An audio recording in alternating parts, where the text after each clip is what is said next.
Betting on sports can be hard, but hiring Morgan & Morgan is easy. Morgan & Morgan is America's largest injury firm. They have over 100 offices nationwide and more than 1,000 lawyers. Their fee is free until they win. Find out more information at forthepeople.com/bestbets or dial #law, that is #529 from your cell phone, and that is FOR, thepeople.com/bestbets. This is a paid advertisement. Hey, warm and friendly hello. Welcome to lovely Las Vegas for Coast to Coast Seeps with myself, Greg Eats Peterson, now part of the VSiN family of podcasts.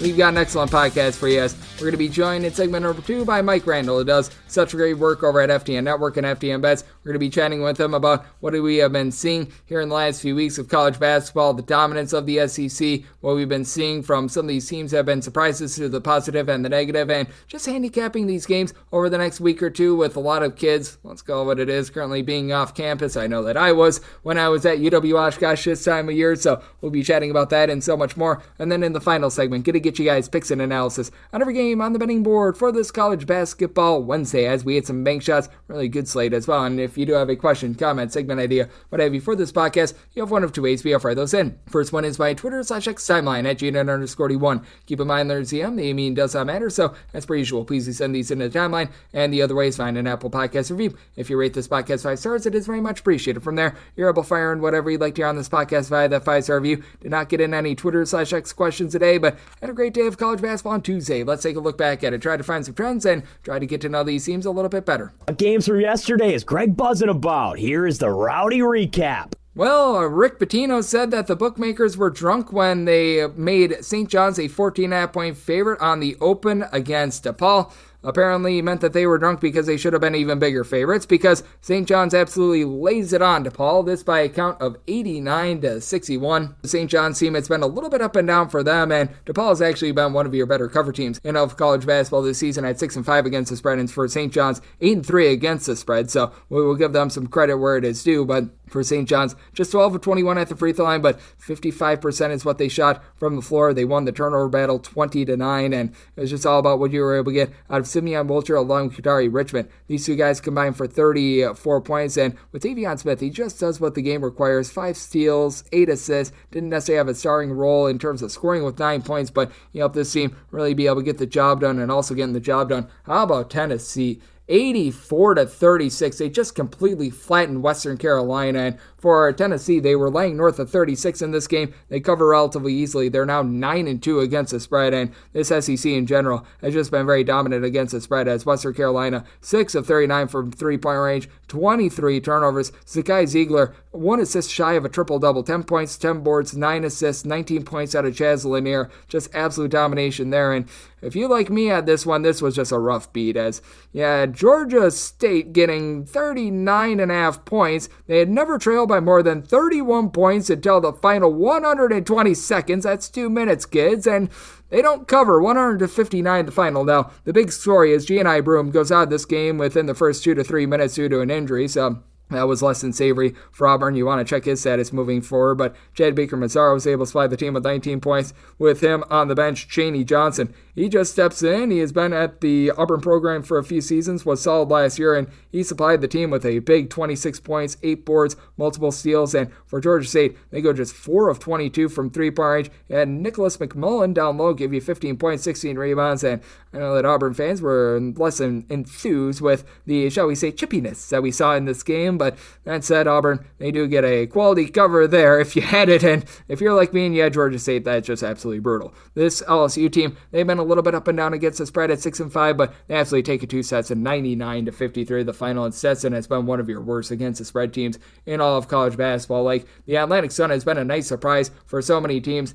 Stetson 3-7 against the spread. They shot 30.5% from the floor. They got outgunned on the glass 48-23. They allowed LSU to go 4 14 of 31 from three-point range, as multiple guys off the LSU bench give you double figures. Corey Chess, 13 points, 10 rebounds, thorough domination there. And then for Clemson, they lose to South Carolina, who's been really your weak link in the SEC thus far this season, but all of a sudden they're starting to put it together. I know Boston College isn't much to write home about, but they knocked off Boston College as well, 91-88. Final in this one in overtime, as for South Carolina, they go 7 of 17 from three-point range, 22 points, 9 rebounds out of Colin Murray-Boyles, and Clemson did shoot 9 of 21 from 3. Chase Hunter, 27 big points. Ian Cheflin, he did his thing, 23 points, 12 rebounds, but for South Carolina, they win the rebound battle 35-28. They also went 24 of 34 at the free throw line, to the credit of Clemson, 19 of 21 at the charity stripe, but South Carolina just got there a little bit more, so they were able to get the job done. Mississippi State,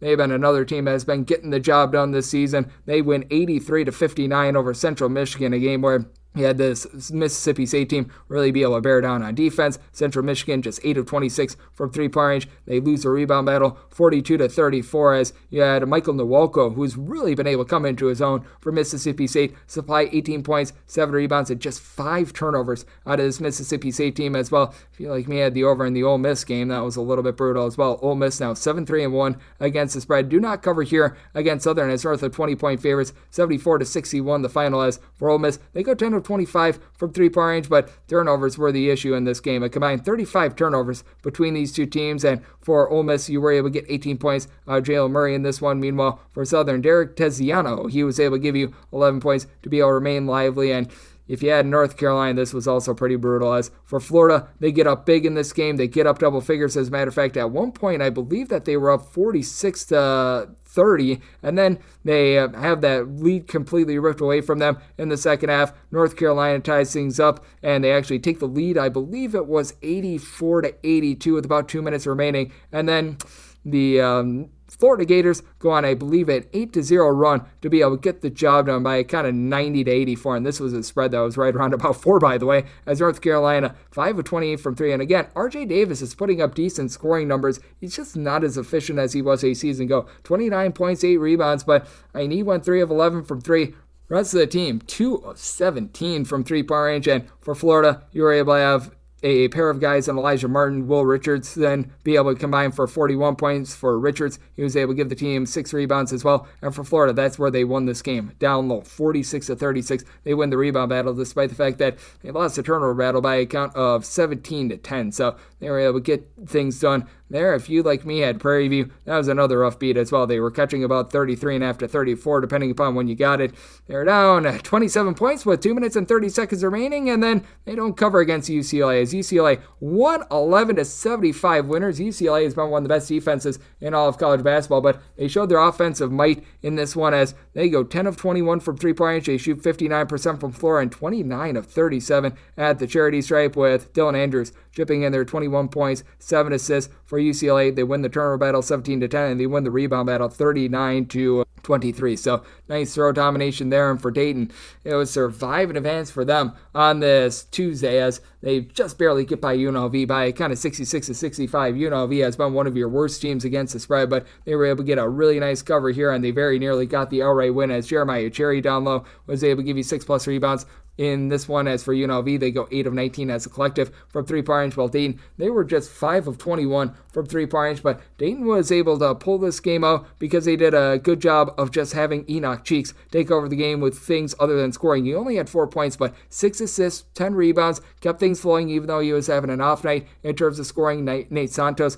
was able to give you 14 points in this one as well. And then for UNLV, they and Dayton both go 13 of 16 at the free throw line, but for this UNLV team, could have used just a little bit more out of some of the ancillary pieces, as Zedrin Thomas, 16 points, 6 assists in this one. But for Dayton, off the bench, they were able to get 10 big points that were unexpected out of Emile Letang, who's been able to give you about 6 points per contest, as the gentleman from France was able to help Dayton be able to get the job done. For Michigan State, they were able to cover a 16.5 point number against Oakland, 77-58 the final. This despite the fact that Oakland was right there in the first half. They got outscored by 1 point in the first half, and then Michigan State, they were able to pull away in the second half. Michigan State has been one of your more rough three-point shooting teams in all of college basketball. They were able to go 6 of 17 from distance in this one. Jane Nakins, he supplied the team with 16 points, but it was Xavier Booker off the bench with 18 points. That really carried the day for a Michigan State team that won the rebound battle 51-31. So despite losing the turnover battle, they were able to get out there and they were able to get the job done on this night.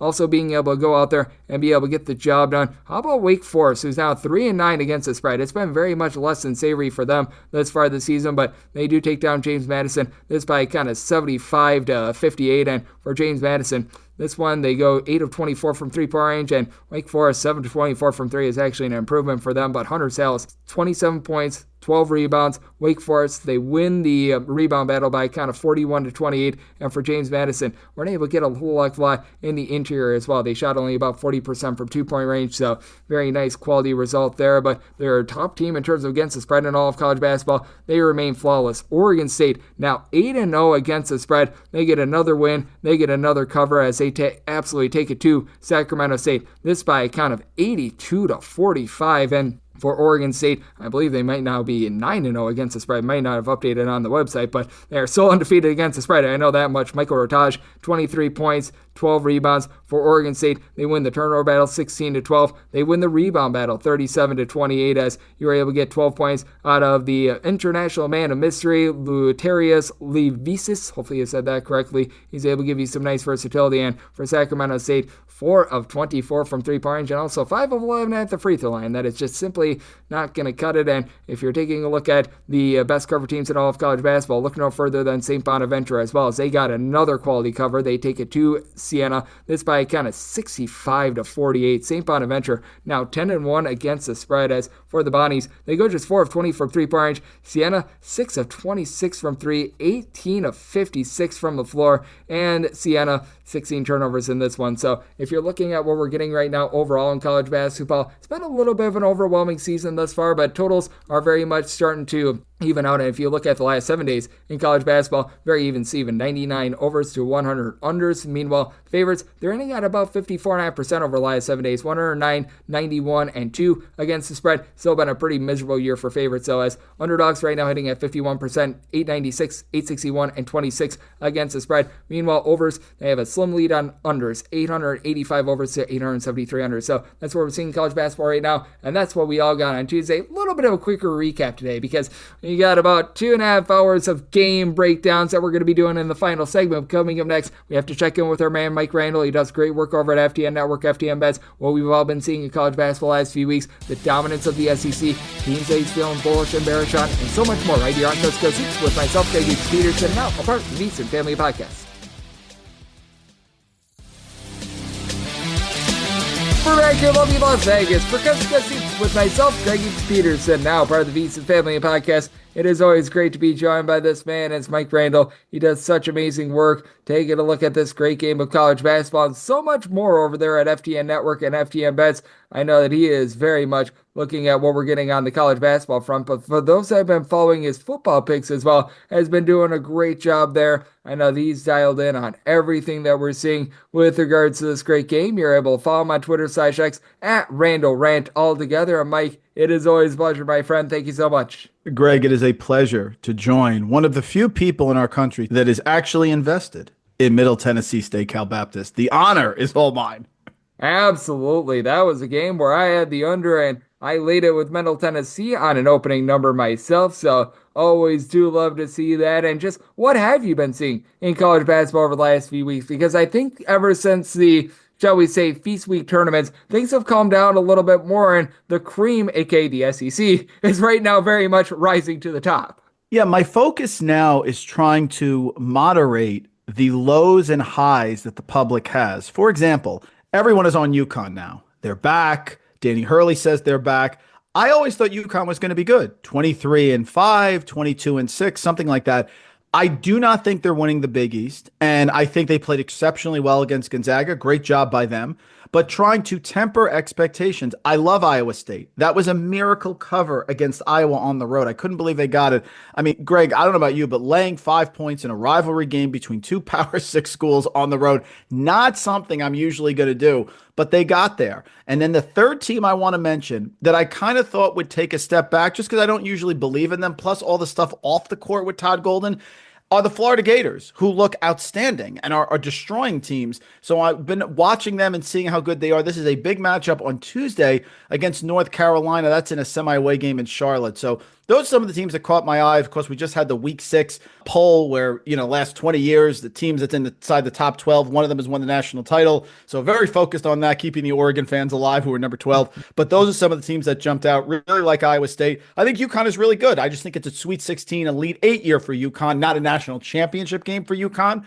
And I'm curious with Florida because they look really, really good. And if Golden didn't have a thing off the court, I'd be a lot higher on them. But maybe I'm too low. Maybe the Gators are a legit contender for a Final Four. Yep, and we're going to find out much more about them on Tuesday as we're doing this ahead of that Florida versus North Carolina game, with that being a game that's out there in the great state of North Carolina. But just in terms of the SEC too, you mentioned Florida. A lot of people might not even have them in their top 3 or top 4 in the SEC with how stacked the conference is. Obviously, we've been seeing it with Auburn. We've been seeing it with Tennessee. I know that Alabama's lost some games, but as we know, they have played on a hellaciously difficult schedule. Just how do you take a look at that conference as a whole? Because I think that you could see a national champion that if it comes out of the SEC, they might lose 5+ games in conference play. Greg, it's been an honor to join you for many years now. And I remember going back 4 years ago, maybe 3 or 4 years ago, I loved the SEC. And I'm well aware that they weren't the number 1 team in the country then, but I found them to be the most entertaining and I thought they were underrated.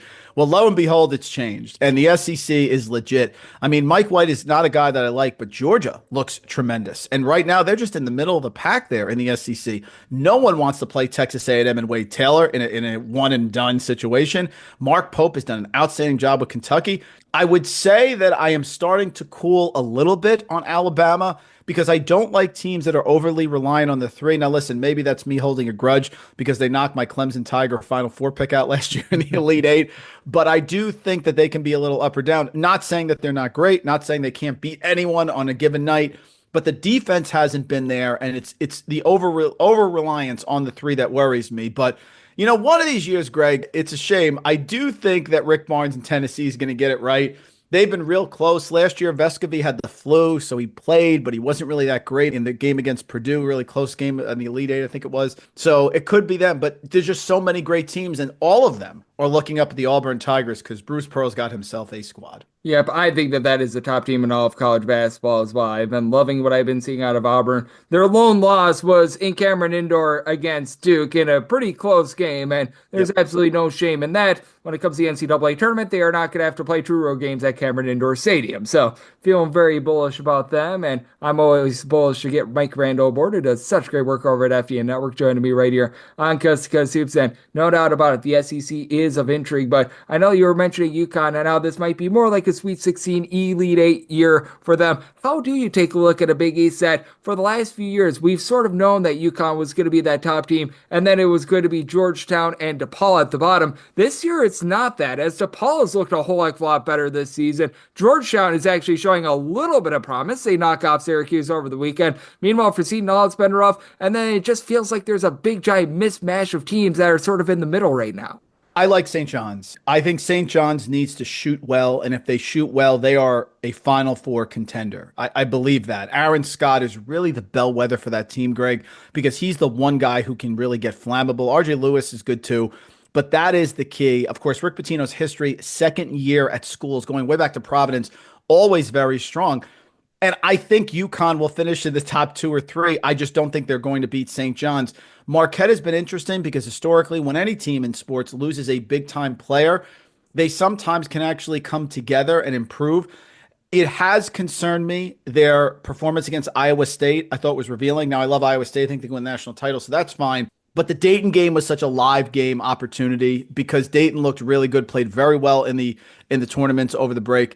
I think Marquette is a step down. So to me in the Big East, it's St. John's, it's UConn, and it's everyone else. Not saying that a team, Georgetown's been very much improved. I agree with you. Not saying that they can't come up and bite them, but I do think that they have separated themselves. Creighton looked really good. The loss of Pop Isaacs is a killer. And again, I'm not sure if that performance at Alabama, as much as it was impressive, it may have been more about Alabama than it was about Creighton. Greg McDermott does a great job, but I don't see them challenging the elite. So I think the Big East, to me, straightforward here, is going to be St. John's or it's going to be UConn. Marquette will be a pain, but I don't see them there. Providence would have to get really hot, and I know they're adjusting still to getting Bryce Hopkins back, but I do think that they're a step below. That was a bad loss to St. Bonaventure, who's really good with Woj there. So that's the Big East to me. Yeah, but I do like that St. Bonaventure team. Hopefully they can make a run to the NCAA tournament because they're playing some great defense right now. And the Atlantic 10 in general is interesting because you can say what you will about Marquette losing to Dayton, but I feel like that's a conference that isn't getting talked about enough. We remember many, many years ago, they were able to get like 4 or 5 bids into the NCAA tournament. It was a drop-off for them last year, but it really does feel like this Atlantic 10 this Atlantic 10 as a conference is back with Rhode Island playing some good basketball. Haven't mentioned VCU, but yet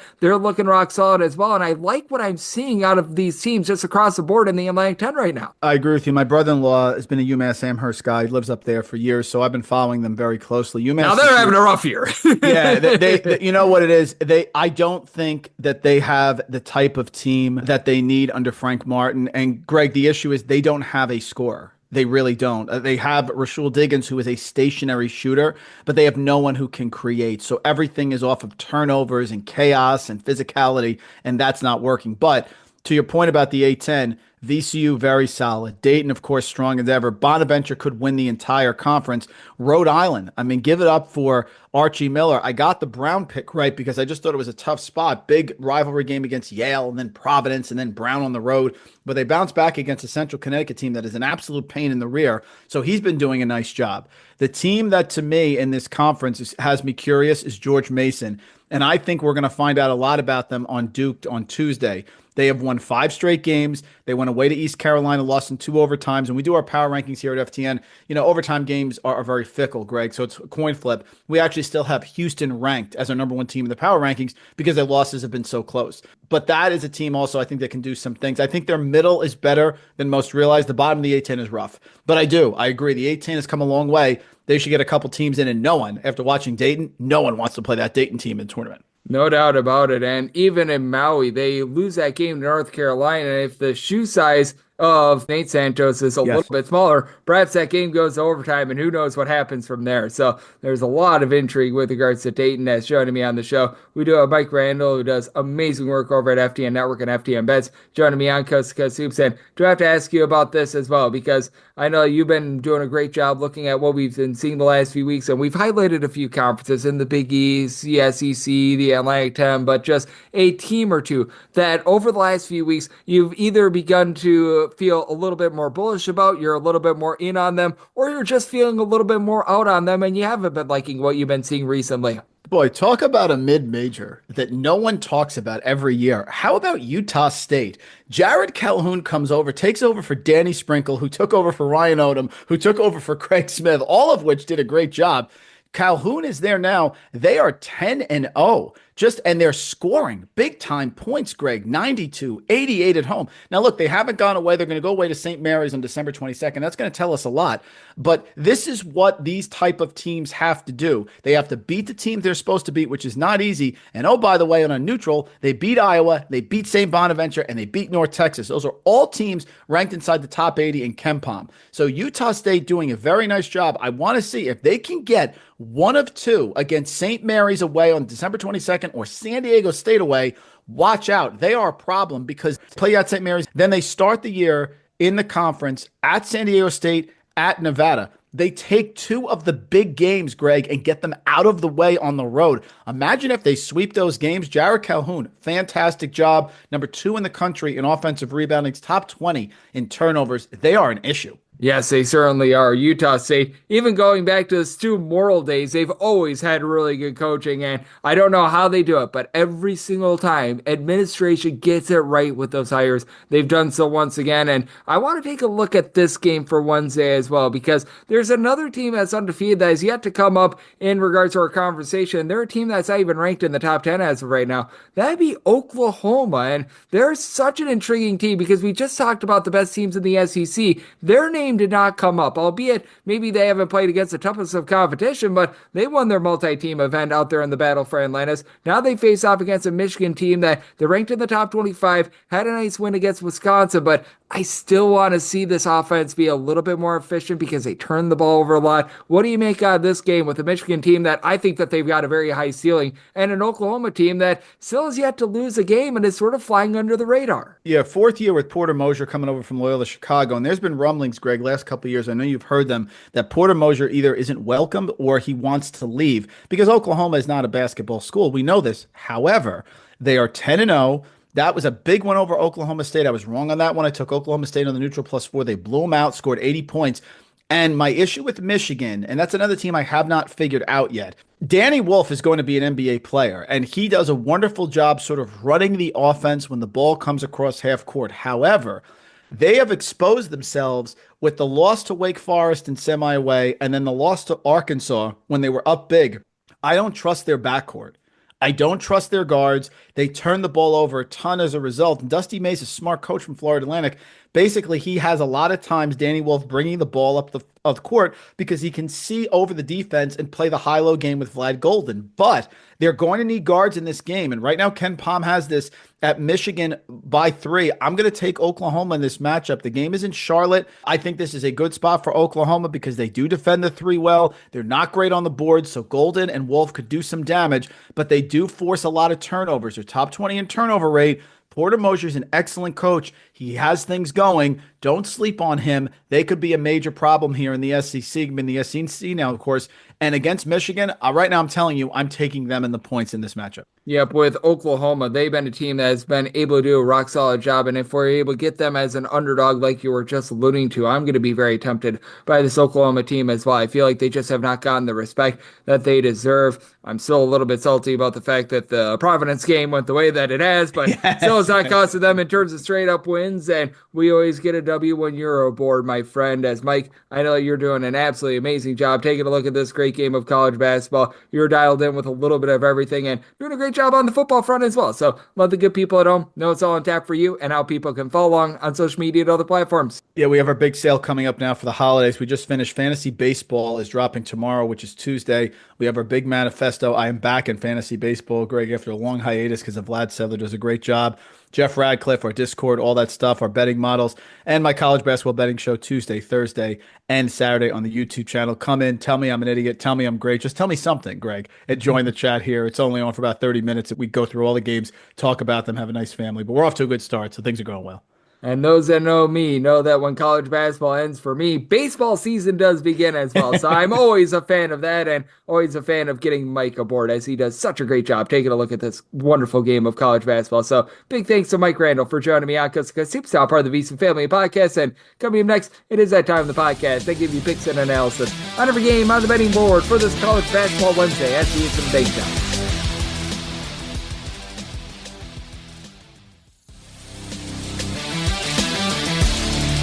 And we're back here lovely in Las Vegas for Coast to Coast Hoops with myself, Greg Hoops Peterson, now part of the VSiN Family Podcast.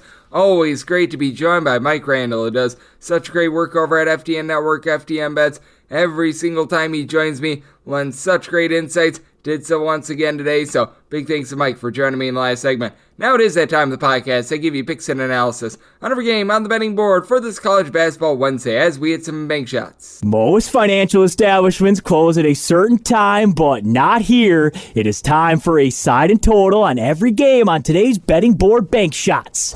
Do note that as per usual, any changes that are made to these plays will be listed up on my Twitter/X feed at GNN_D1, and we are going to be going in Las Vegas rotation order. This is where we go with the games in bigger conferences. First, mostly in time order. There are a few games that sometimes get a little bit out of sorts. And then the extra games board involve these conferences: the America East, the SWAC, the MEAC, the Big South, the Southland, the Patriot League, the Northeast Conference. I believe I have covered all of them. If I didn't say the Atlantic Sun as well. So how about if we do get things started with the first game of 659, 660 on the betting board, and this will be a game that I write up as you've got Davidson, and they are on the road against Temple. We give our to Lane Kiffin, go Owls, as Temple between 2.5 and 3-point favorites. Tonight's game is 147.5 to a 148. I'm going to be writing up Temple. I feel like Temple should be more like a 4.5 to a 5-point favorite, because with Temple, now you've got Lynn Greer back, and that is going to be big and taking the pressure off of the rest of the backcourt. As for Lynn Greer, he was a starter last season over at St. Joe's, began his career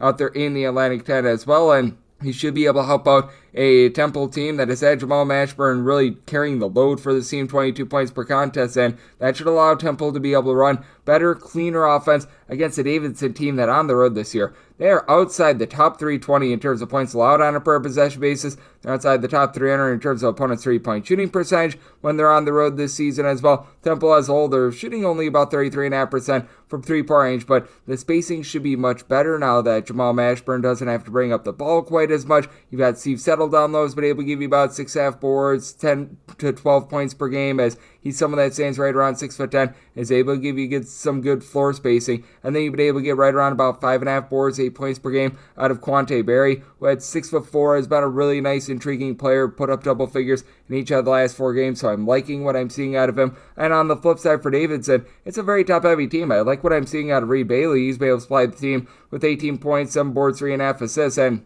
he's shooting an unsustainable 50% from 3-point range overall. Davidson shooting about 35% from 3, and they run some good, clean offense. They're turning the ball over less than 10 times per game. Bobby Durkin, Connor Kuchera, these two guys combine for about 31 points per game, 5 assists between the two of them. But what will the other guys like Zach LaPoo be able to give you? As he's been giving you about 7.5 points per game, hasn't been bad, but at the same time, you could use a little bit more out of him. Hunter Adam hasn't been able to necessarily develop the way that I was hoping. He's only been able to give the team about 2.5 points per game. Davidson, not necessarily an imposing team in terms of being able to get second and third chances on the glass. And I do think that Temple is really going to be able to put things together now that they've got Lynn Greer back. And it's going to be interesting to see how this Temple team operates as well, because this is not necessarily a super up-tempo team. This is a team coached by Adam Fisher. He is a disciple of Micah Shrewsbury over there at Penn State. So I did set my total at a 146.5. I don't think that you get a lot of possessions in this game, so I'm going to be in on the under, and I'm willing to lay it with Temple, and I'll be writing that up. 661, 662 on the card. UMass plays host to Northeastern. Northeastern does find themselves as a underdog of a point total on this game between 149 to 149.5. I recognize that it's been a dumpster fire of a year thus far for UMass, but I'm going to be willing to dive in. I am willing to lay up to a 1.5 with them. I do think that with Northeastern, we're going to see a bit of a drop-off with regards to what has been some very good outside shooting for them thus far this season. As Northeastern, as a collective, they've been able to shoot as a collective about 33.5% from 3, but that drops off big time when they're on the road. They're shooting nearly 38% from 3-point range at home, more like 31% on the road, and that is a little bit alarming to me. Now, they've got really good versatility on their team, as they've been able to get north of 16 points per contest with right around about 8 or so rebounds per game as well out of Harold Woods. Rashad King has been able to throw in their 17.5 points per game, but this is a UMass team that has been able to do a good job of being able to shut down the perimeter, and I do think that there's some positivity coming for their 25.5% 3-point shooting. Now that this team, when it's all said and done, is going to be shooting 40% from 3-point range for the entirety of the season, but Jalen Curry, Rashul Diggins, these guys have been able to combine for 8 assists, 24.5 points per game. You've got Curry chipping in there right around about 4.5 rebounds per game, and this is a pretty good rebounding team, as they have to deal with the injury to Daniel Hankins Samford. He is going to be out of the fold once again, but Daniel Rivera is able to chip in there between 6 and 7 rebounds per game. Malik Ebjawald, he's been able to chip in there as well, about 5 boards, 7 points per game. He's been seeing many more minutes with Hankins Samford out of the lineup, and he's been able to do a good job with them. And Jaden Njuje, who's a sophomore for this team last year, shot 35.5% from 3. Do think that there's going to be some positivity with his overall 3-point shooting, 6+ points in 4 of the last 5 games, so he's been able to come alive a little bit more recently. This is a UMass team that they do a relatively solid job, be able to generate some turnovers as well. Last year, they were a top 75 team in the country in terms of turnovers forced on a per possession basis. More in that neighborhood of about 150th thus far this season, but they've been significantly better when they have been at home rather than when they have been on the road, and that's a little bit of a kryptonite that you do have with this Northeastern team. Northeastern, they do tend to get a little bit out of sorts with the ball in terms of turnovers on a per possession basis. On the offensive side of things, they're right around about 228th in the country. You have been able to have King be able to give you about 4.5 assists per game, but you also don't have that main low post guy like a Chris Doherty from seasons ago. They've been able to get Messiah Troutman back in the fold. He's been able to give the team 12.5 points per game. He was expected to be by many people their top scorer coming into the season, but I do think that UMass going to do a good job of being able to guard the three-point line. I think that they are going to be able to come alive a little bit more with their outside shooting, as the team has been able to give you 80-plus points in 3 of their last 4 games. This has been a Northeastern team that's been a little bit hit or miss with their defense as well. 68-plus points allowed in each of their last 5 games. I do think that with Northeastern, their slow and controlled style is going to be able to keep this game under. Did semi-total 146, and also with their outside shooting diminishing on the road, I do think that that's going to be a big part for that under as well. But I do think that UMass, in the end, going to get the job done. I'm willing to lay the one with UMass and in on the under. 663, 664 on the betting board. Creighton is going to be on the road against Georgetown. Georgetown, a 3.5 to a 4.0 underdog. Total game between 148 to 148.5.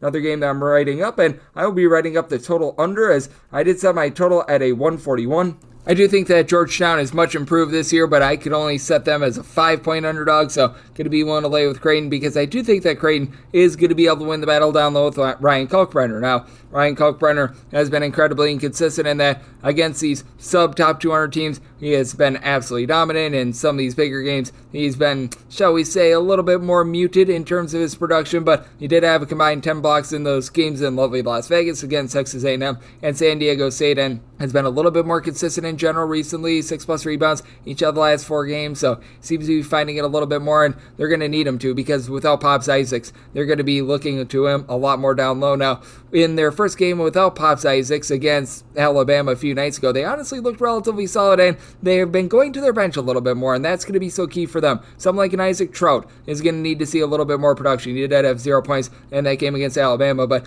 in the game against UNLV, he was able to throw in there 15 points, so he's been very hit or miss. Jackson McAndrew, he's a freshman that they're looking to from Wayzata, Minnesota, and in that game against Alabama, he was the man that stepped up with 16 points. At 6'10", he's been shooting right around about 34% from 3-4. A Creighton team that is just not the same three-point shooting team that they've been in past years, and that's a big reason why I am in on the under. You've got a pair of teams that are relatively mid-tempo. Creighton about 125th in terms of total possessions per game. Georgetown about 160th, and his Georgetown defense has been quite good. They're inside the top 25 in terms of points allowed on a per possession basis. They're also shooting 28.5% from three-point range. Mike Peavy, Jaden Epps, they've been able to combine for 29 points per game. Both of these guys shooting in that neighborhood about 36% from three-point range. And while Malik Mack has really been able to dial it in more recently, he had his turnover woes to begin the season. He's only had a combined 3 turnovers over the last 3 games and 5 turnovers in the last 4 games. He still has been a little bit, shall we say, shaky in the backcourt. He's had his good games, and he's been able to get a combined 6 steals over the last 2 games, which is what they're going to need moving forward. But outside the starting 5 as well, it has been a case where the production has had a little bit of a fall off. I was expecting a bit more out of Drew Felder, who was only been able to give you about 7 points, 5.5 rebounds per game, 6'11", combo player that's able to pop it from 3-point range. But I do think that with Steve Ashworth, he is going to be the most dominant backcourt player in this game. 6 assists, 16 points, shooting 38.5% from 3-point range, and he does just enough for Creighton to get the job done in what I think is going to be a relatively low-scoring slog. So I'm going to be writing up the under in this ordeal, and then I am going to be willing to lay up to 4.5 points with Creighton. 665, 666 on the betting board. It is Elon. They're on the road. They're facing off against East Tennessee State. East Tennessee State is a favorite of between 4 and 4.5 points. Total on this game, you're going to be getting it between 140.5 to a 141, and semi line at 3.5. So you're at 4+, so I'm going to be willing to take those points with Elon. Elon has always been a relatively good 3-point shooting team. The big issue for them, they are outside the top 275 in terms of turnovers per possession, but this Elon team is shooting as a collective about 37.4% from 3M. For East Tennessee State, after last year, they shot as a collective only about 31% from the outside. They've really been able to do a nice job of being able to up their production this season. Now they're shooting more around about 35.5% from 3-point range, as Komari Peterson, great name, he has stepped in. He's been able to give the team 15+ points per game in the backcourt. Still a relatively good team on the glass, as well as you've been able to have a pair of guys in Karen Boyd along with Jaden Seymour, both be able to give you a combined 13 or so rebounds per game. But now for Elon, they finally have that low post presence that they've been looking for such a long time. 7'4" Matthew Van Coleman, he's supplying the team with 9 boards, 3.2 blocks per contest. He's really been able to do a nice job of elevating this team. 9+ boards in each of the last 4 games and 4+ blocks in 3 of the last 4 games as well. And then we've had Andrew King do a nice job of being able to get the ball to Simpkins squared, as TJ and TK Simpkins, they're combining for just under 30 points per game. Do need to get a little bit more than 24.5% 3-point shooting out of TJ Simpkins, but still these guys have been able to do a nice job there. And then Sam Cherry, who stands right around about 6'10", 6'11". He's flying the team 12 points, 6.5 boards, been shooting in the mid-30s from 3-point range. It's a little bit of a top-heavy Elon team, but those guys at the top have been able to do a good job. And for East Tennessee State, you can make that claim for them as well, as their main starting starting five has been rock solid, but they've been dealing with an injury to Kurt Lewis, and when Lewis has been out there, he's been only able to give the team right around about 4.5 points per game. Should be good to go, and he was a top junior college transfer a few seasons ago, but also, Davion Bradford, even though he has given the team 4 rebounds per game, began his career at Kansas State along with Wake Forest, has stepped in and just has not necessarily been able to give the team a lot. I do think that with Elon, they find a way to hold in this game, and for Elon, the defense has really stepped up as well. Last time they gave up north of 70 points in a game, you have to go back before Thanksgiving, and for ETSU, it's been hit or miss with regards to the offense recently. So this is a total I did set at a 143.5. I do think that Elon going to be able to knock down some threes to be able to get the over, so I do like the over, and I'm going to be willing to take those points with Elon. 667, 668 on the betting board. Another game now right up. This is Murray State on the road against Indiana State. Indiana State is between a 2 to a 3.0 home underdog. So this game is 155. Semi-line at 6. I'm going to be willing to lay it with Murray State. With Indiana State, they're just not taking care of the ball. They're outside the top 320 in terms of turnovers on a per possession basis, and the main forte of this Indiana State team is their three-point shooting. They're shooting 37.5% from three. Top 60 mark in all of college basketball is Samaje Teal, the transfer from Presbyterian, leading the way. He's been able to supply this team with right around about 17 points per contest, 5 assists, shooting 37.5% from three-point range. But what are you going to be able to get outside of him? Because you've only got one other player that's giving you north of 10 points per game in Jaden Daughtry, who's been able to supply the team with about 11 points per game. He's coming off of 16-plus points in 3 of the last 4 games, but he also shoots about 25% from three-point range. Down low, he's given the team about 4.5 rebounds per game, and to the credit of Aaron Gray, when he's been out there, he's been able to give the team 7 rebounds per game. Problem is, he's right now dealing with an injury. He suffered that just after Thanksgiving, and we haven't seen him in the last 4 or 5 games, so that's been a bit of an issue. And on the flip side, you've got a Murray State team that they do a nice job of being able to take away the three-point shot. They are a top 20 team in all of college basketball in terms of opponents' three-point shooting percentage. And additionally, you've got Jacoby Wood, who's been able to do a nice job of manning the backcourt and being able to run some good, clean offense. 5.5 assists, 15 points per game for a Murray State team that I'd like to see them take a little bit of better care of the ball. They're turning the ball over about 12.2 times per game. They're not necessarily an up-tempo team, but you've got a lot of guys like Terrence Harcum, Kylan Milton, who have been able to supply the team with a combined 22 points per game. And right now with Harcum, he's shooting 40% from three. AJ Ferguson shooting north of 50% from the outside, and it's a whole is greater than some of its parts effort with regards to rebounding for this Murray State team as well. So you've got 6 different guys. They're giving you north of 4 rebounds per game. Only one guy giving you north of 5.8 rebounds per game. That'd be AJ Ferguson, but Kyron Lindsey, he comes over from Georgia, 2 blocks, 6 boards, 9 points per game. I like what I'm seeing out of him. Murray State should be able to control the boards in this one. They've done a nice job, be able to just run some good, clean offense as well. So this is one of those games where I'm going to be willing to lay it with Murray State. I set them as a 6-point favorite and did make my total 156 as well. So I'm in on the over, and I'm going to be willing to lay with Murray State, and did write up Murray State with regards to the article. 669, 670 on the betting board. Northern Kentucky plays us to Detroit. Detroit 11.5 to a 12-point underdog. So this game is between 135.5 to a 136. I set Detroit as an underdog of 7.5 points. I'm going to be willing to take these points with Detroit. I've actually really liked what I've seen out of the team thus far this season. As for Detroit, obviously they had that less than savory 1-win season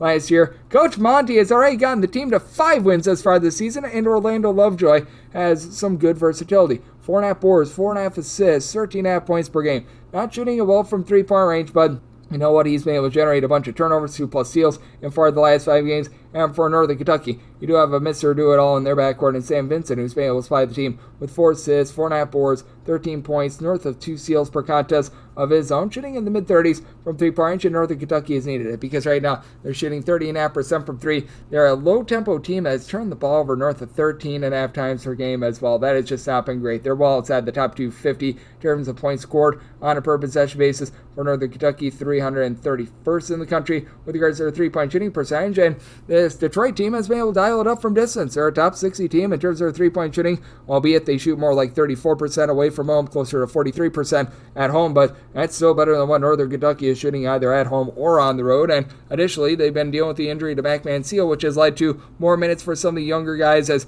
we've been seeing the rise of Grant Godsrick, the second, who's been able to give this team double figures in now each of the last 4 games. I've been liking what I've been seeing out of him. He's shooting 42% from three-point range as a freshman. It is a Detroit team that gets a little bit out of sorts. They're turning the ball over 12.5 times per game, and you're not going to have that dominant rebounder on this team. Nobody is giving you north of 4.5 rebounds per game, which is typically a little bit of a kryptonite of Northern Kentucky. Trey Robinson leads the way with about 6.5 rebounds per game, but LJ Wells being able to supply the team with 5.5 boards, a steal, 7 points per game. They should be able to win that battle a little bit more down low. But again, with this Northern Kentucky team not running good, clean offense, Detroit has been okay at generating turnovers. I'm not going to call it amazing or anything like that, but I do think that Detroit holds in there against a Northern Kentucky team that against D1 competition and against D1 competition only, I believe that they have broken the 71-point plateau just once thus far this season. So I do think that Detroit finds a way to hold in there. I do think that this is going to be a bit of a lower scoring game. I did set my total at a 135.5, so you're at the 136. I'm in on the under, but won't take those points with Detroit. 671, 672 on the betting board. Richmond is on the road against William and Mary. You don't just get William,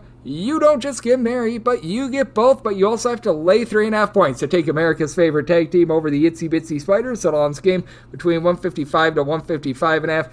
I did set my line at a 3.5 as well, so going to be looking for a little bit of movement here. If we can get down to a 3, one to lay with William and Mary, and I was seeing 1 or 2 threes out there a little bit earlier, so that'd be my buy point there. If we get to a 4 or more, that'll be my buy point on Richmond. As for Richmond, this has been very much a less than savory season for them, but they do have a little bit of versatility. I've been liking what I've been seeing out of Jonathan Beagle, who comes in from Albany for Beagle. He's been the main rebounder for the team with right around about 6 boards per contest, but Sands about 6'9", 6'10". He's been able to supply the team with 9.5 points, or is in their 3.5 assists per game for a team that they need to improve their 29% three-point shooting, but they still take good care of the ball. They only turn the ball over about 11 times per game. Apollos Rugmaglu has come in. He's been able to give the team about 6.5 rebounds per game. And Delani Hunt, 19 points, shooting from three-point range, though, only about 23% from the outside, as out of your top 4 scorers, every one of them are shooting 27.5% or less from three-point range. And then for William & Mary, it's become a holes greater than some of its parts team, which Coach Earl coming over from Cornell, and he's got this team playing the very same way that Cornell played. You'd have like hockey-style line shifts. You've got pretty much 8 different guys.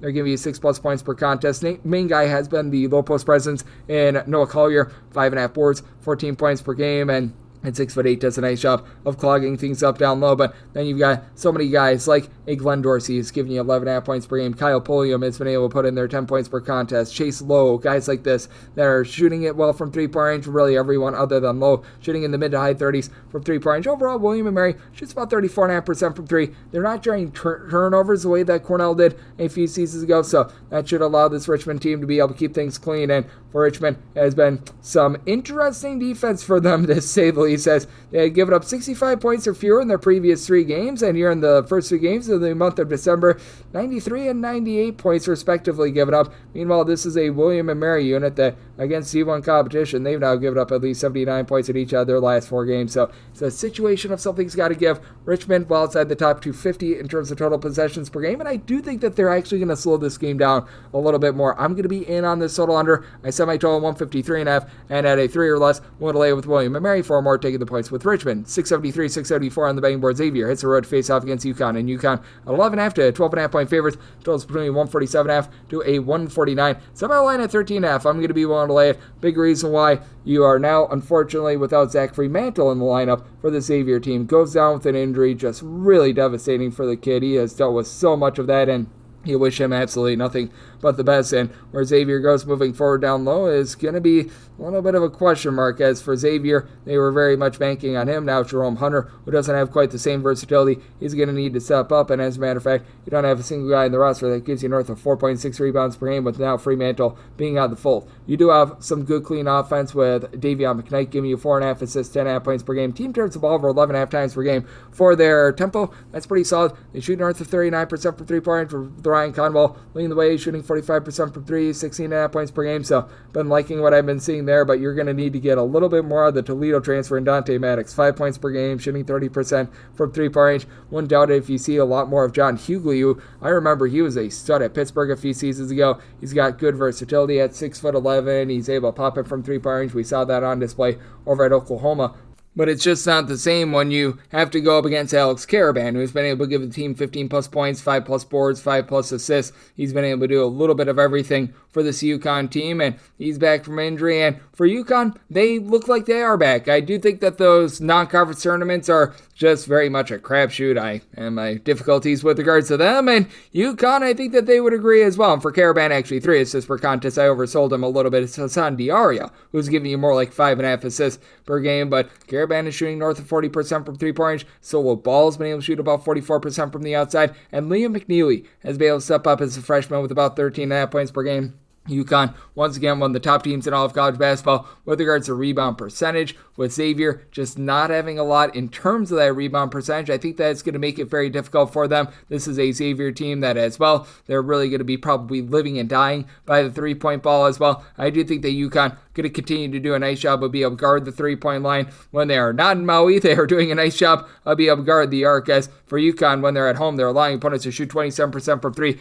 49% away from home, which those friendly Maui rims obviously playing quite a bit of a role of that. And obviously, UConn has played against some, shall we say, lesser competition when they've been at home. But do think that UConn going to be able to find a way to get the job done against a shorthanded Xavier team. I did set my total at a 143.5. I think that Xavier's offense just very much throwing out of sorts with not having Zach Fremantle out there. And I do think that that's going to cause them to have to play a little bit more slowly, much like they did a season ago. And with this UConn team, want to lay up to 13 with them to go along with the total under. 675, 676 on the betting board. It is Memphis. They're on the road against Virginia. Virginia is a home underdog between 5 and 5.5 points. So on this game, you're going to be finding it at a 130.5 to a 131. And I did set Memphis as a favorite of 4.5 points. Out of 5+, I'm willing to take the points with Virginia. And as I'm doing this is ticking up to 6 in some places as well. So all the better. And for this Virginia team, obviously a luck box cover a few days ago when they went up against Bethune-Cookman. But I do think that with Memphis, we're going to see a little bit of regression with their three-point shooting. And there's no doubt about it. This is one of the best three-point shooting teams in all of college basketball. For Memphis, they are shooting right in the neighborhood about like 44% from three-point range. Tyrese Hunter has been absolutely magnificent, given the team double figures, and he's not even the best scorer on his team. Right now, that's PJ Haggerty, who had 20-plus points per game last season over at Tulsa, and is picking up right where he left off. 22 points on about 39.5% three-point shooting, throwing there 6 boards, 3.5 assists per game. So love what he's bringing to the table. And this Memphis team has been quite good down low because you've had Dane Danger be able to give you about 6 rebounds per game. You've got, well, I mentioned in Haggerty throwing in there 6 boards. Nick Jourdain and Moussa Cisse both give you about 5.5 rebounds per game apiece. Obviously, Cisse a little bit limited in terms of his rebounding. And then on the flip side for Virginia, I do think that they're going to be able to stay in this game because of Jacob Kofi, who's been able to do a nice job as a freshman, coming in with his 6'10" versatility, 8.5 points, 6.5 boards. He's able to pop it from 3. Not necessarily amazing, but I mean, as a team, Virginia's shooting 38% from 3. And while Memphis has been an incredible three-point shooting team, they're allowing opponents to shoot 36% from three-point range as well. That's well outside the top 250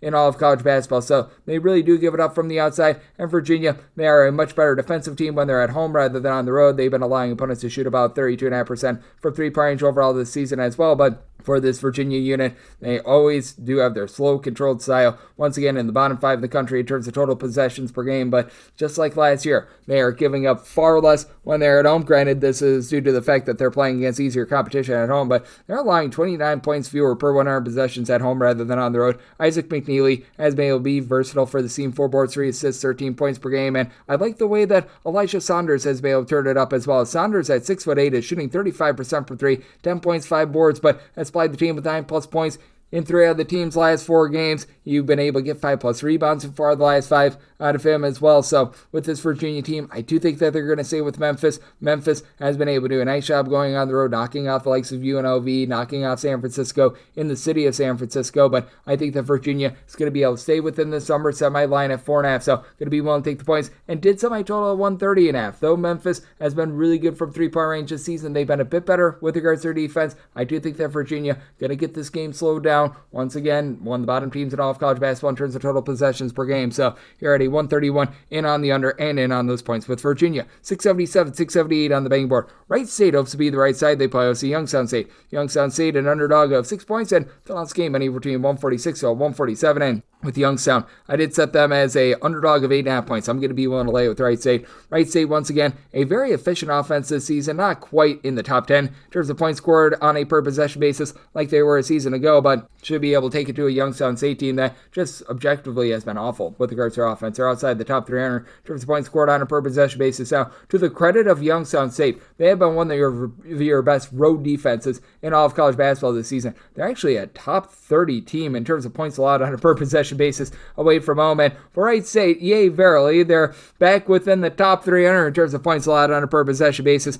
unlike last season. But I think that they take over this game with Brandon Noel being able to supply 20 points, 8 rebounds per game. Now, on the flip side, Nico Galletti has been very versatile for this Youngstown St team, 13.5 points, 7 boards, 2.5 assists, and at 6'6", has been able to shoot about 33% from three-point range for Youngstown State, though. It's just all about finding a little bit more in terms of the outside shooting, as they're shooting a collective 28.5% from three-point range. That's outside the top 300 nationally. E.J. Farmer has been able to lead the team with double figures, and Jawan Maxey has been able to come on strong, shooting 35% from three-point range and double figures in each of the team's last 5 games. That's a big reason why this team has now been able to get to 70-plus points in 3 of their last 4 games, and that's a big reason why they're on this nice 4-game run. But I do think that's going to be coming to an end here against the Wright State team that they have by far the more strong backcourt, even though you don't necessarily have that one guy that has been quite as much of a scorer as a main facilitator in Keaton Norris. He's still giving you about 5 assists per game. He's setting up guys for great shots. He's giving you 1.6 steals per game, and the main beneficiary of this,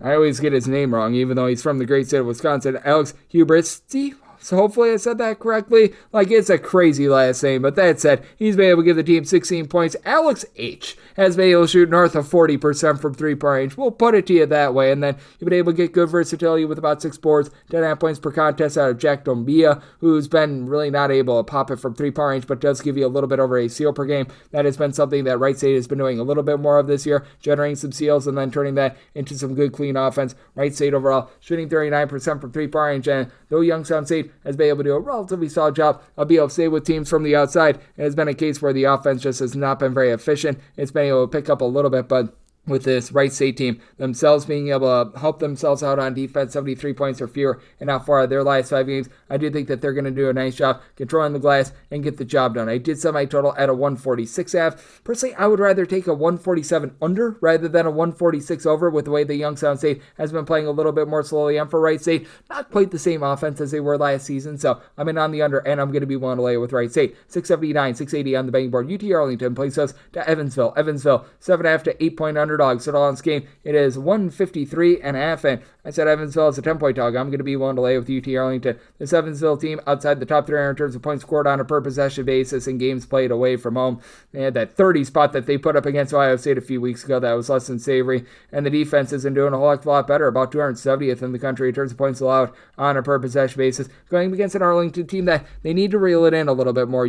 This Arlington team north of 13.5 turnovers per game. They're outside the top 275 in terms of turnovers on a per possession basis, but we also have a backcourt that is pretty locked and loaded for this team, being headlined by the 14 points per game out of Jaden Wells, with Brody Robinson doing a nice job getting him the ball. Robinson has been having an assist-to-turnover ratio north of 2.5 for Wells. He's been shooting it Wells from three-point range at 39% from the outside. As a team, UT Arlington north of 39% three-point shooting, and the offense has gotten more efficient ever since Lance Ware has come into the fold. He's a former top 75 recruit of Kentucky and Villanova. Ever since he's been able to get in there over the last 6 games, he's been averaging 14.5 points, 2.5 blocks, 7 rebounds per game, has given the team a really nice post presence. Team has still been able to get to 77 plus points in each of the last 4 games. Defense has been tightening up a little bit as well, so do like to see that. Now, albeit some of the defensive, shall we say, triumphs have been over the teams like Louisiana Monroe, along with Louisiana, the Raging Cajuns, but I mean, it's not like this Evansville team is anything to write home about with regards to their offense as well. As for Evansville,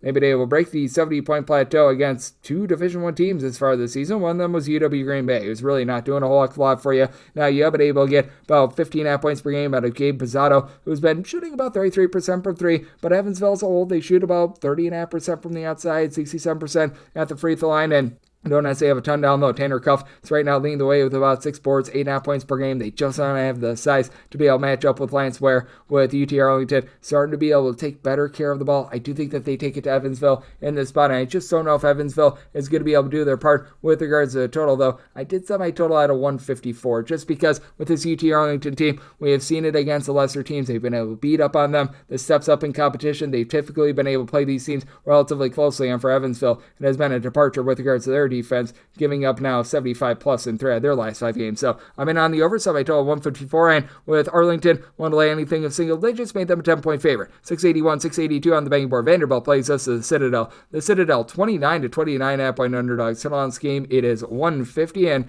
don't think that the Citadel is going to do their part with the total, so mine at a 145, so I'm in on the under. With Vanderbilt, I did take an early number with them as they open up as a 27 half-point favorite. I set my number at a 29.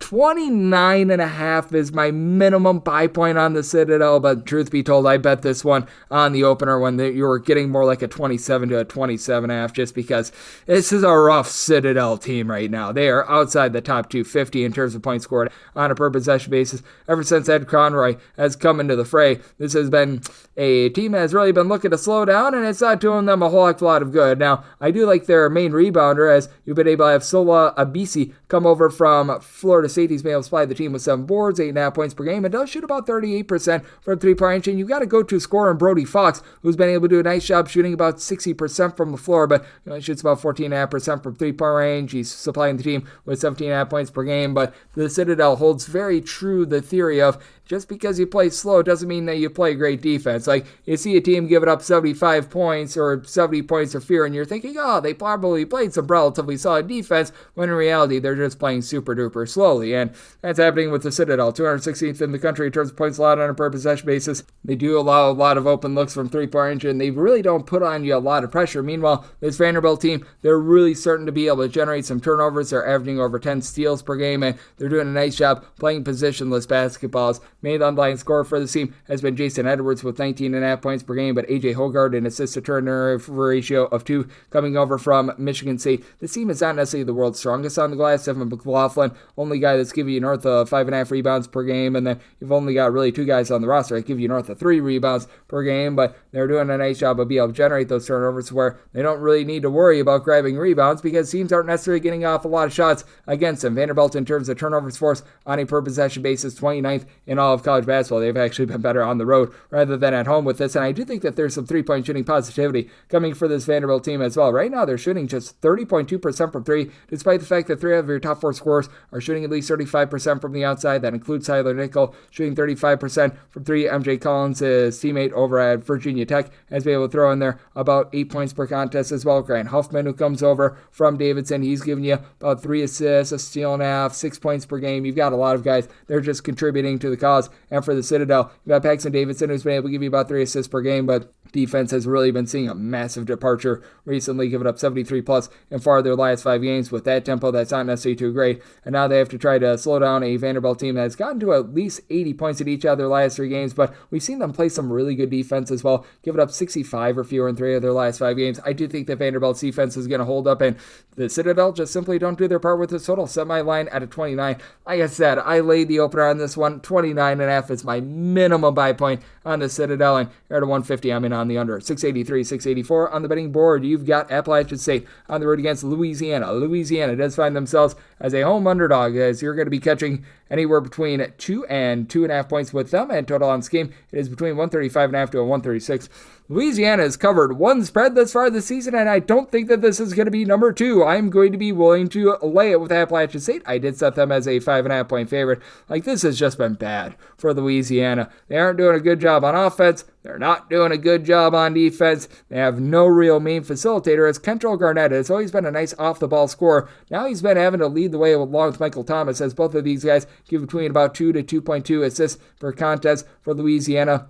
You've had the gentleman from Morocco come in and be able to give you about 10.5 points, 3.5 rebounds. And he does throw in there a little bit over a steal per game, as well as you've been able to get that out of 6'6" Mustafa El Montequil. But that said, on the flip side for Appalachian State, they had a few less than savory results earlier on in the season, but they're getting back to playing slow, playing controlled, playing some good defense. Miles State does need to calm it down with regards to turnovers. Appalachian State, north of 13 turnovers per game. He's had 3 of them per contest, but for Tate, 13.5 points, 5 assists, 4.5 rebounds. Right now shooting about about 44.5% from three-point range. And in games against C1 competition, 15-plus points in 3 out of the last 4 games. For Appalachian State, they should be able to do a nice job of being able to dominate down low as well as Louisiana. Right now, it's Kyron Ratliff leading the way with about 4.5 rebounds per game. Zuri Cook, who's come on over from Jackson State, hasn't necessarily been able to give you a ton there. And for this Appalachian State team, even without Trevon Spillers and company in the fold, you still have guys like Jalen Bourbon and CJ Hundley being able to combine for about 11.5 rebounds per game. And Hundley has good versatility at 6'11",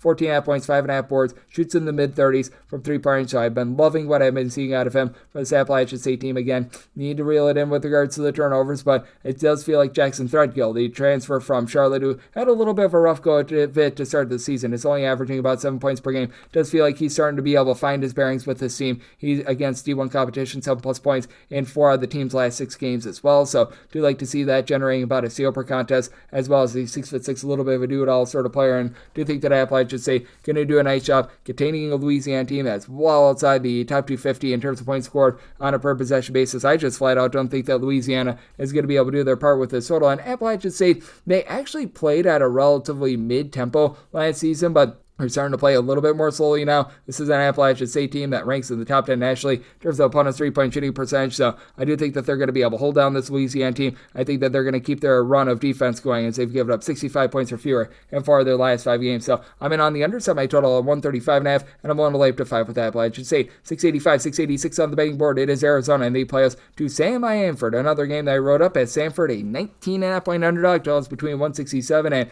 168.5. Did set my total at 170.5. Samford just has an innate ability of being able to speed games up, being able to get these things airbrained, and this is an Arizona team that after they scored fewer than 60 points just a few nights ago, I think that they're going to be looking for some atonement with their offense, so I'm going to be in on the over. But with the write-up, I actually took Samford with the points. I did set them as a 14.5 point underdog. I do think that we see a little bit of a bounce back here from Arizona. I don't think that they're going to be embarrassed the same way that they did a few nights ago where they were unable to get past 60 against UCLA, but this has been a suspect three-point shooting team that's shooting about 30% from the outside. Caleb Love, 13.5 points on 28% three-point shooting. Arizona's now turned the ball over darn near 13 times per contest. As well, Jaden Bradley has been nice on the defensive side of things. Nearly 3 steals, 12 points per contest, but he's shooting about 31% from three-point range. The only guy that's really popping it from 3 is Anthony De La Rosa, who I like coming in from Campbell, 9 points per game, but not showing the same versatility that he had at Campbell. Now Arizona should be able to win the battle on the boards with Toby Awaka giving you 8 rebounds per game. Samford just consistently a team that's outside the top 200 with regards to their rebound rate back there once again this season, but you've been able to have Colin Hollowell along with Jaden Brownell both be able to give you about 4.5 boards per contest. These two guys combined for 26 points per game, and they both shoot north of 40% from three-point range. As a matter of fact, each of your top 6 scorers right now for Samford are shooting at least 39.5% from three-point range, and this is an Arizona unit that I think is going to have a very difficult time with that. And Samford, with their overall three-point shooting defense, it's much improved this year. They're in the top 135 in opponents' three-point shooting percentage. Arizona, they're about 212th in the country with this regard. It is a Samford team that they just continue to generate turnovers, top 30 in terms of turnovers forced on a per possession basis, like the versatility of Riley Allen patch at 6'11". He's been shooting 44% from three-point range, throwing their 9 points per contest, and Ryland Jones has been the floor general for this team. Assist to turnover ratio for 6 assists, 10.5 points per game, shooting north of 40% from three-point range. Arizona just seems like a rudderless team as of right now. I mean, the offense has been there for the most part since that game against UCLA. Prior to that, they had scored 76 plus points in each of their previous 4 games, but this is also a Samford team that they're looking to run and gun it. They have gotten past the 84-point plateau for their last 5 games. Lone team that slowed them down is also one of the slowest teams in all of college basketball. So do you think that you get a blister of a game? I'm in on the over, and I'm going to be willing to take those points with Samford. That'll be my write-up. 687, 688 on the betting board. Wofford is on the road against St. Louis. St. Louis does find themselves as a mid-sized favorite. You're going to be laying anywhere between 7.5 to 8 points with them. So on this game, it is between 148.5 to 149, and I did set my total at a 155. I do like the over for Wofford team as well. It's the top 260 in terms of points allowed on a per possession basis, and I do think that we're going to be seeing some three-point shooting positivity for St. Louis, but I'm going to take 7+ here with this Wofford team as well. With Wofford, they've been able to do a relatively rock-solid job down low with Kyler Filowich being able to give you 9+ rebounds per game. He's throwing in there 10.5 points, 3 assists. good versatility in terms of being able to pass the ball. He's not going to step out there and shoot shots from the outside or anything like that, while you do have Kalu Enya for the St. Louis team being able to supply the team with about 10.5 rebounds per game. Again, someone that's really not going to stretch you out in terms of being able to pop threes, but he's also been able to give the team about 2.5 assists per game. We know about the versatility of Robbie Avila, but just been a little bit different in terms of his efficiency this year. 18.5 points, 5.5 boards, 4 assists on 38.5% three-point shooting is really good, but the 3 turnovers per game is north of a full turnover more than he had 8 seasons ago. Isaiah Swope has come in, shooting 34.5% from 3 with 18 points per game, but again, 3+ turnovers per game, that's a little bit concerning, and outside of your main 5 with the St. Louis unit, you just aren't getting a lot out of these guys like Larry Hughes Jr., Amari Katri, as well Gibson Jimerson. He continues to give you about 18.5 points, continues to shoot 40% from 3-point range. Wofford, not necessarily an amazing 3-point shooting team at 31.5%, having Chase Comer transfer out before the season has stung, but you got a 48.5% 3-point shooter in Justin Bailey, who's really been able to announce himself recently, 8+ points in 4 of the last 5 games. I'm liking what I'm seeing out of him. Corey Tripp, he does a nice job just running the offense, 3.5 boards, 3.5 assists, a steal of 12.5 points per game. I think that Wofford going to do just enough to be able to hold in there. We have seen this Wofford team have their ups and downs with regards to their offense, but we've also seen the St. Louis team really give it up defensively as well. 78+ points rendered in 4 out of their last 7 games, and I do think that this becomes very much an up and down game with Wofford not too efficient on the defensive side of things themselves. So I'm in on this total over, so my total 155 and at north of 7, taking those points with Wofford. 689, 690 on the betting board. Bradley plays us to San Francisco. The Dons of San Francisco do find themselves as a 1 to 1.5 point underdog. Dons game is 144, and I said San Francisco as a 2.5 point favorite. I'm going to be willing to take them right on the money line. I think that we're going to start to see some regression with this Bradley 3-point shooting, as no team in college basketball last year shot north of 40.9% from 3-point range. Bradley is shooting at a blistering north of 44.5% 3-point shooting, and I mean, Bradley is going to be one of the better 3-point shooting teams in all of college basketball. There's no question about it, but I mean, this sort of just overall ability to be able to pop it from 3 is simply not sustainable, and you've got one of the better defenses in all of college basketball in San Francisco, a team that ranks in the top 20 in terms of points allowed on a per possession basis. They've had Malik Thomas go off for 18.5 points per game, and Thomas last year was a 40% 3-point shooter. It's more around about 32% from 3-point range this season, so that should be rising in terms of positivity. You've had Tyrone Riley be able to supply the team with 10.5 points, 5.5 rebounds per game, as both of these teams are a little bit more guard-oriented. You've had Darius Hannah on the side of Bradley be able to give you about 6 or so boards per contest. He's been able to supply the team with 11.5 points per game, currently shooting 44% from 3-point range, and you got pretty much everyone that has made at least 1 3 that's averaging north of 4 points per game for Bradley, shooting north of 41% from 3-point range. Duke Dean, about 5 assists and 1.3 turnovers per game. This is a Bradley team that does a pretty solid job of taking care of the ball. They are turning the ball over about 12 times per contest while generating about 8 or so steals per game as well. So he'll be able to do a nice job on that side of things as well. They've also got a true 7-footer that's been able to pull in there about 4.5 boards, nearly 6 points per game. Ahmet Janovich, so that's going to be a little bit of something for San Francisco to deal with, and I do think that with Bradley, they're going to have a little bit of advantage on the glass, but I like what you're getting on the flip side for the San Francisco team in terms of facilitation of Marcus Williams, who's able to give you about 4.5 assists per game. This is also a Don's team that they do a pretty rock-solid job of being able to generate turnovers as well, and for San Francisco, even though you don't necessarily have that one like headline rebound or anything like that that's pulling in 10 boards per contest like they had with Jonathan Mogbo 8 seasons ago, they're still a team that ranks about 90th in the country with regards to their rebound rate. Meanwhile, Bradley's about 114. So I do think that Bradley going to start to cool down with their 3-point shooting. San Francisco, I think that they hold up defensively. This team has been just so pesky. They have not allowed a team to break the 70-point plateau on them since game number 2 of the season as well. So 9 straight games of giving up 70 or fewer, and I think that they're going to hold down a Bradley team that, I mean, they've been very good with their offense, 74+ points each of their last 5 games, but I do think that this game gets slowed down. I think that Bradley experiences some 3-point shooting regression, and San Francisco goes in there and gets the job done. I do like San Francisco right on the money line. Made them a 2.5 point favorite. Semi-total 138.5. It's also in on the under. 691, 692 on the betting board. Northern Illinois hits the road. They're facing off against Illinois State. Illinois State is finding themselves as 14.5 point favorites, seeing some straight 15s out there as well. Total on this game is 144. I mean, Illinois State, the 19-point favorite. I'm going to be willing to lay the number for this Illinois State team. They should be able to win the battle down low. You've got your top 4 scorers, 3 of them giving you at least 4.6 rebounds per game, as your main man has been able to pull in there about 6.5 boards with 15.5 points per game in Chase Walker. Walker has been very versatile as well, shooting north of 42% from 3, and of your top 7 scorers, all but one of them shooting at least 41.8% from 3-point range. And the lone exception is Dalton Banks, who's the main facilitator for the team, has done a nice job of it. He's been able to give up 4.5 assists, throwing in there nearly 5 boards, 10.5 points per game. Love what I've been seeing out of him for an Illinois State team that has been able to keep things relatively clean with their offense. They're only turning the ball over about 10.5 times per game, and this is a Northern Illinois unit that they're having their difficulties on the glass, to say the least. 358th in all of college basketball, to pair up with that with regards to total rebound rate out of 364 D1 teams. They've been able to have James Zent give you 5.5 rebounds per game, and he's really had to do it all for the team. 3 assists, 12.5 points per game. He's shooting 39% from 3, and Quentin Jones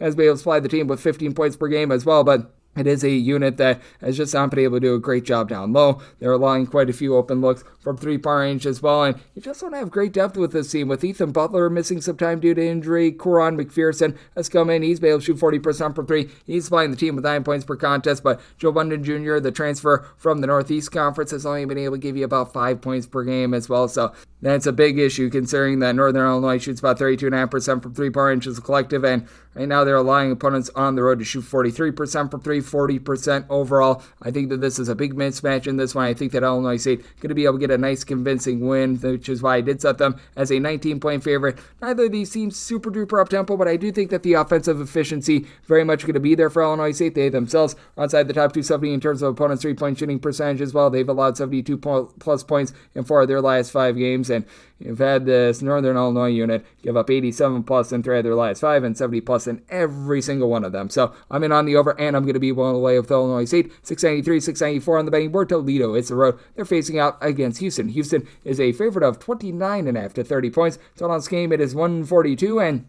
with regards to this one, I did set Houston as a 28.5 point favorite. Opener was actually more around 28, but that's set at 30. I'm going to be willing to take a shot on Toledo. This has been a Toledo team that just hasn't been what they have been in past seasons. As for Toledo, you've got a unit that has been able to be one of the most efficient offenses in all of college basketball in recent years. Typically, they're a team that's in the top 35, top 40 in terms of points scored on a per possession basis, and this season, it has been anything but that. They were really rolling against, shall we say, outcome competition like Stetson and company, but last few games, they've hit a wall. Toledo right now more around 84th in the country in terms of points scored on a per possession basis. So, interestingly, if you look at them in road and neutral court games, they are still a top 40 team in terms of points scored on a per possession basis, but they also now have to go up against a Houston unit that has been so much better when they have been at home rather than when they have been on the road. And for Houston, they're 28th in terms of points scored on a per possession basis. Milo Suzan has stepped into the role of Jamal Shed from a season ago, has done a good job with it. 8.5 points, 5 assists, 3 boards, shooting 42% from 3-point range, so he's been shifty and versatile. This Houston team is very much going to be able to control the glass in this one. Juwan Roberts, Joseph Tugler, they're combined for 13.5 rebounds per game, and it's a Houston team that's currently shooting 43.5%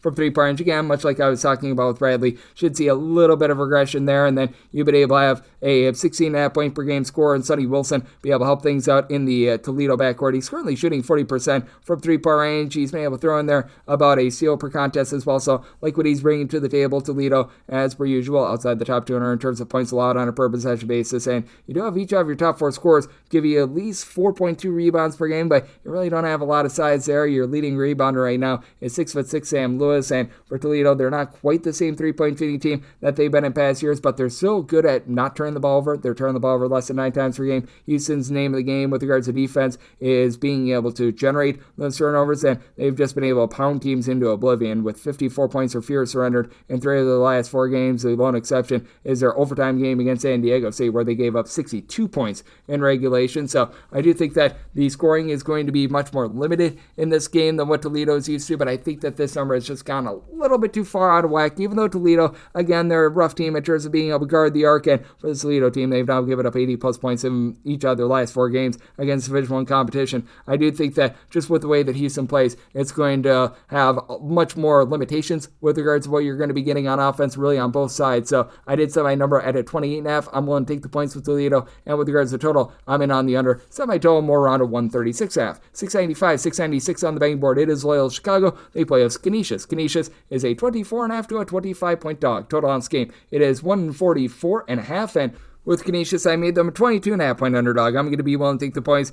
Now, Canisius, right now, one of the lesser teams in all of college basketball, to say the least, but I do think that they're going to rise up just a little bit here with a top-flight scorer, Paul McMillan, who's been able to do a lot of good for this team. He's supplying the team with 2.5 assists, 3 boards, 19.5 points per game. Now, he's only shooting about 29% from three-point range, and for this Canisius unit, they shoot about 32.5% from the outside. Where they're really going to be bludgeoned is down low. They've only got one guy, Cam Polisi, who gives you 6.5 rebounds per game. That's supplying the team with at least 3.5 rebounds per game. That means that the likes of Francis Nworke, Miles Rubin, they're going to have themselves a day down low with having Rubin being able to give you about 2.5 blocks per game. He's been a really good just defender in general, but you do have a Loyola Chicago team as well. Deal with the injury to Jaden Dawson, went down in that game against South Florida. He was a 12-point per game guy, number 2 scorer on the team as Des Watson. He's back to being that number 1 guy after a rough start to the season to begin with. He's been able to really pick it up as right now he's shooting about 35% from three-point range, 14-plus points in each of the last 4 games for a Loyola Chicago team that, as a whole, they shoot 35.5% from 3. A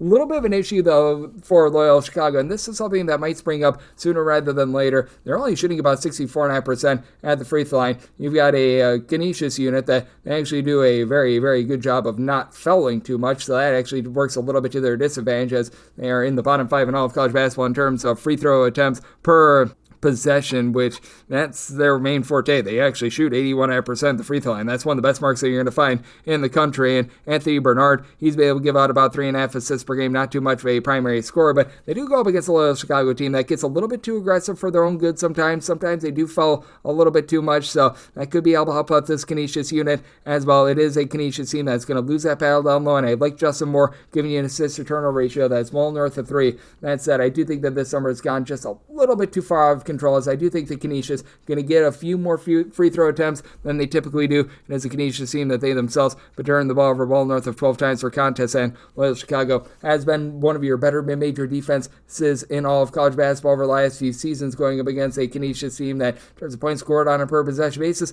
currently 332nd. So do think that this is going to be a slightly lower scoring game. Set my line at 140.5, so in on the under and in on north of 23 with Canisius. 697, 698 on the betting board. Portland is going to be playing us Cal State Bakersfield. Meet the Roadrunners, our 1.5 to 2-point road favorites. Settle on this game between 140.5 to 141, and with Bakersfield, I did set them as a favorite of 4 points, so going to be willing to lay the 1 to 2 points that I'm seeing with them. For Portland, they had a really good effort a few weeks ago when they took Oregon to overtime on the road, and ever since then, it's been all sorts of awful for the team. You got a versatile guy, Vukasa Magic, who I like what he's able to bring to the table. He's been able to supply this team with about 12 to 12.5 points per game, shoots in the low 30s from three-point range, 4 boards, 3.5 assists per game, and then you've got the man from down under in Austin Rapp, who's saying 6'10", 6.5 boards, 12.5 points, gives out 2.5 assists, a block per contest, currently shooting 38.5% from three-point range, but problem for Portland is not being able to take care of the ball outside the top 3 in terms of turnovers on a per possession basis. This is also a Portland team that's had a really rough go of it on defense as well. They're outside the top 275 in terms of points allowed on a per possession basis, and they leave themselves open to a lot of wide open looks from three-point range by their opponents, as Portland's right now allowing teams to shoot right around about 33% from three-point range, and it's actually all the worse at home. They allow teams at home to shoot 36.1% from the outside, with Jamel Jones for this Bakersfield team being able to supply them with about 15.5 points per game. And typically you only have like one top flight guy for the team, but along with them, you've got Marvin McGee along Corey Stevenson as a duo. They've been able to combine for 28.5 points, right around about 11.5 rebounds per contest. Stevenson is currently shooting 60% for 3, McGee 38% from the outside. And overall, it's a Bakersfield team that while they do turn the ball for 13 times per game, they shoot 39% from the outside. You've got Fidelius Okereke, who's been able to give you a block and a half, 4.5 rebounds per game. Bakersfield, as per usual, they don't have that one guy that's necessarily pulling in there a ton of rebounds all by themselves, but they've got 4 separate guys who'll be able to give you at least 4 rebounds per game. I like what I'm seeing out of Shakir Odowandu, who's been able to come on strong recently. He's had 17 rebounds in the team's last 3 games as well, so I do think that Bakersfield going to be able to control things down low with the Portland team that, other than Rapp, you really don't have anyone else on the roster who's been able to give you north of 5.1 rebounds per game. Max McKinnon has some good versatility, but the overall, shall we say, limitations of this Portland team, I think, are going to be popping up in this game, and I do think that Bakersfield finds a way to get the job done on the road. So did set my number at 4. I'm going to be willing to lay with Bakersfield, and did set my total at 142. I think that this is going to be close enough for a late game following. Bakersfield, traditionally a slow and controlled team, but they've given up 74 plus points in each of their last 3 games against Division I competition as well. So in on the over, and I'm going to be willing to lay with Bakersfield. 699, 700 on the betting board. Tarleton St is on the road against Oklahoma State. Oklahoma State 21 to 21.5 point favorites. This game you're going to be finding between 140 to 140.5, and with Oklahoma State, I did set them as favorites at 24.5 points. So I'm going to be willing to lay it. Tarleton State entered into their game 2 days ago as the dead last team in all of college basketball in terms of turnovers on a per possession basis. They did not help their cause out against UTEP, but they were able to bury a few shots, and now they've got DeTuan Grimes back in the lineup for them. He made a season debut after transferring in from Baylor. He only played in the second half. I'm not sure why they only gave him like 21 or so minutes, but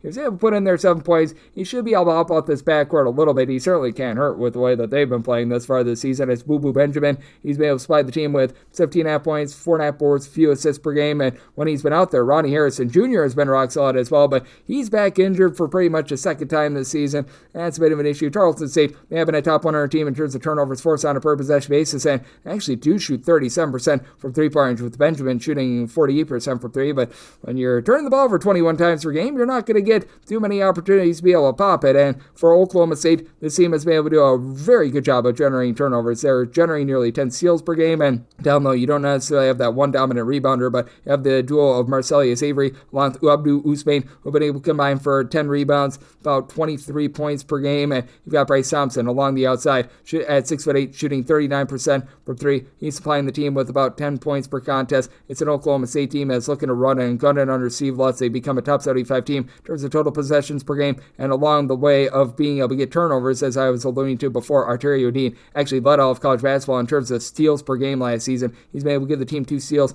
3 assists, 8 points per game, like what I'm seeing for a backcourt that they only turn the ball over about 11.5 times per game, so they do keep things relatively clean. It's an Oklahoma State team that certainly has been giving up their fair share of points, giving up 74 plus in 4 of their last 5, but they've gotten to at least 76 in all but 1 out of their last 5 games as well. Meanwhile, you've got a Tarleton State unit that, against D1 competition thus far this season, they have been able to get past the 70-point plateau once, and they have been able to get past, for as a matter of fact, the, I believe, 64-point plateau just once this far this season as well. So I did set my total out of 142.5. I do think that things are going to be cranked up tempo. It's a good old situation of something's got to give, and I think that Grimes helps out this Tarleton State backcourt just a touch, but still willing to lay with Oklahoma State, set them as a 24.5 point favorite. 701, 702 on the betting board. Idaho is on the road against UC Davis. UC Davis finds themselves as a favorite of 5.5 to 6 points. So on this game, it is 143 to 144, and this was an opener of 7.5. I set my number 9.5. I'm going to be willing to lay with UC Davis. UC Davis going to have by far the best player in this game. That'd be Ty Johnson. Johnson has been very good at being able to give this team just production in the backcourt. He's supplying the team with a little bit over 20.5 points per contest. His three-point shooting has not really been there at about 21%, but that's what you've got Leo DeBrule for, who's been the main facilitator, 2.5 assists, 11 points per game, shooting 47.5% from 3, and Johnson, a very good just overall defender with 2.7 steals per game.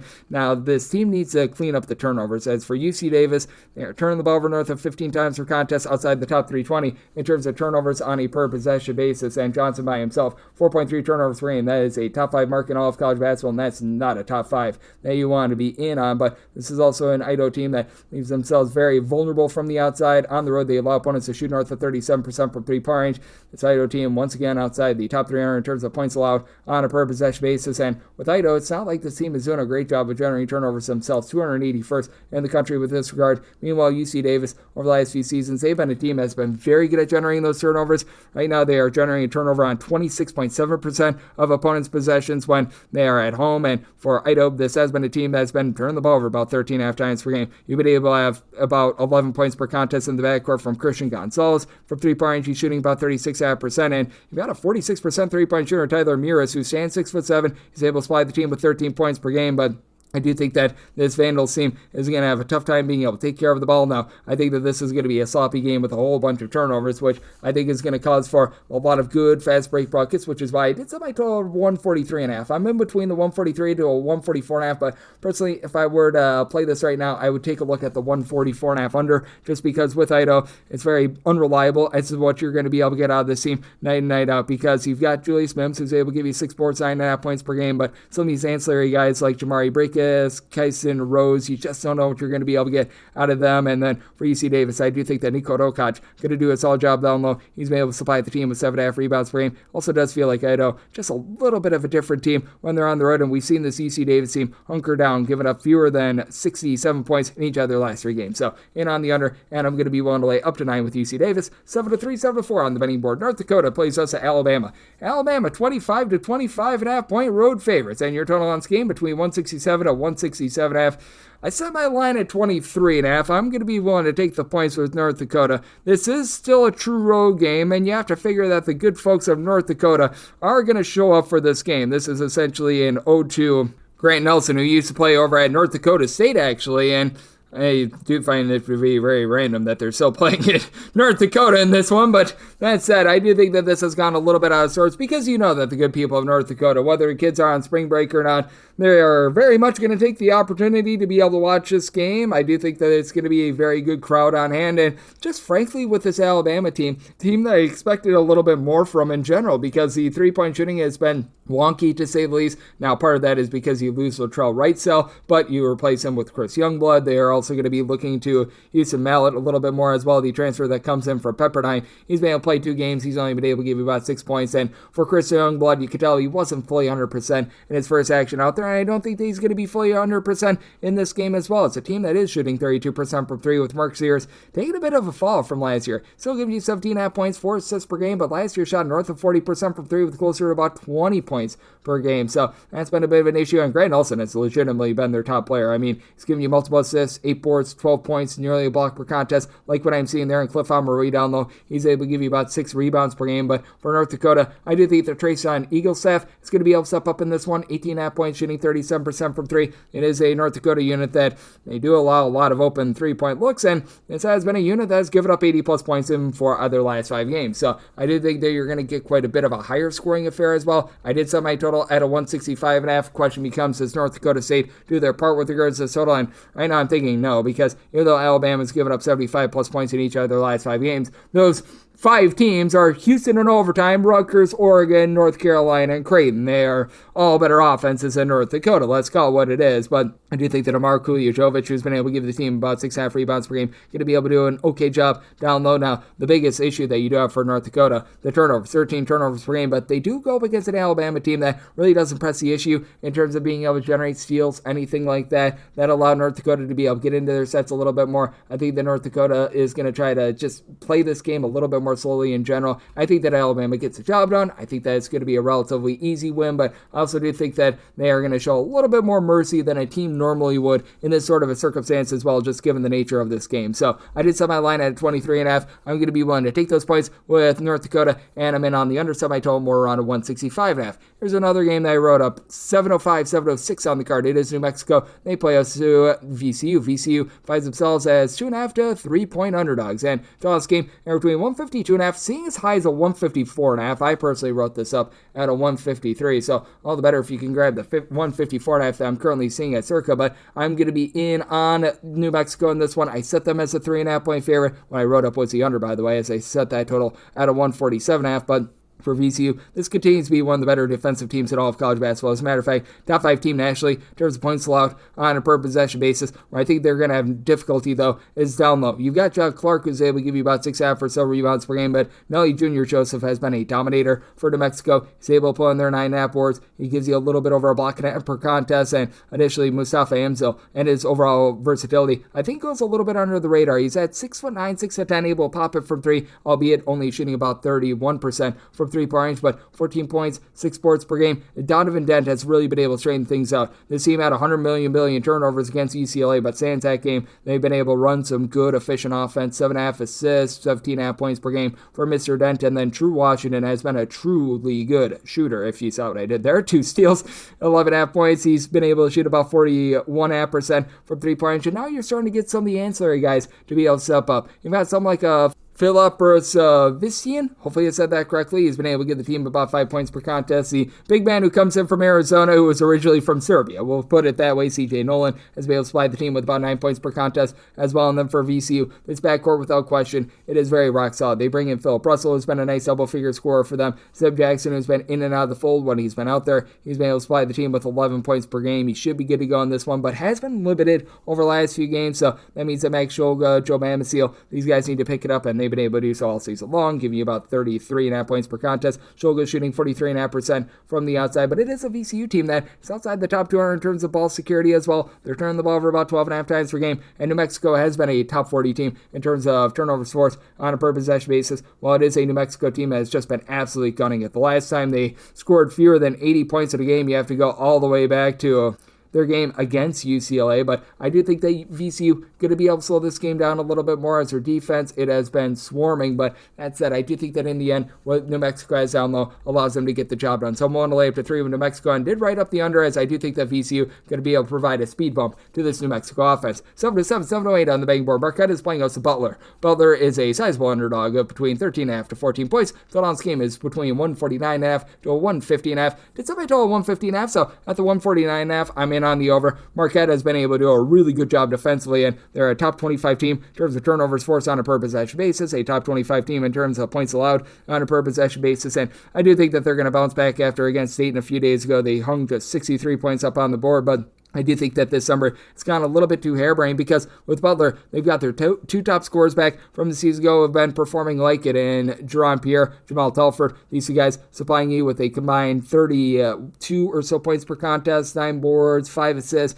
and these two guys are combining to shoot about 40% from 3-point range. You've been able to have Kobe King shoot about 45.5% from 3-point range as well, and Philip Bizjak, he was dealing with a little bit of an injury. He missed a game or two earlier in the season. He's back. He's been able to dole out some good, solid offense, 2.5 assists to about 1.8 turnovers per game. Its 3-point shooting has never really come along for the ride, but for this Butler team, they just don't have a ton down low. Andre Screen is a 7-footer that does give you about 6 rebounds per game, but that's the way that you need to beat this Marquette team. Heck, we've seen Central Michigan win the battle on the boards against them, but for Butler, the fact that they have to defend against Cam Jones, that is really going to be taking it out of them, as Butler not an amazing team at generating turnovers, and Marquette, even though they do generate so many turnovers of their own, they just run really good, efficient offense, as they're only turning the ball over 9.5 times per game.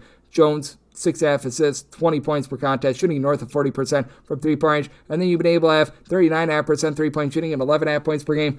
Chase Ross as well. David Joplin has had to become that main rebounder for the team with about 5.5 or so boards per contest. Ben Gold has size. He doesn't really pull in their boards though, but he's able to give the team some versatility, and I do think that when it's all said and done, Marquette is going to be a little bit of a better shooting team than what they are right now. Right now they're shooting about 34% from the outside, but I do think that this is going to be a big issue for Butler. They just have not been able to create a lot of ball pressure, although they've been able to guard the arc quite well. They are in the top 70 in terms of opponents' 3-point shooting percentage, but even with that, this is a Marquette team that they find ways to be able to get the ball to the rim. They do a nice job of being able to turn their turnovers into offense. I do think that they're going to do a lot of that here, but I do think that the perimeter defense of Butler allows them to remain lively as well. So did set my total at 150.5 here at the 150. Do like the over, and I'm willing to take 2 touchdowns with Butler. Set them as 12.5 point dogs. 7-9, 7-10 on the betting board. You got Utah Valley on the road against Idaho State. Idaho State 1.5 to 2-point favorites. Total on this game between 134 to a 136, and just set this total at a 136. So right now I'm seeing a 134. I'm seeing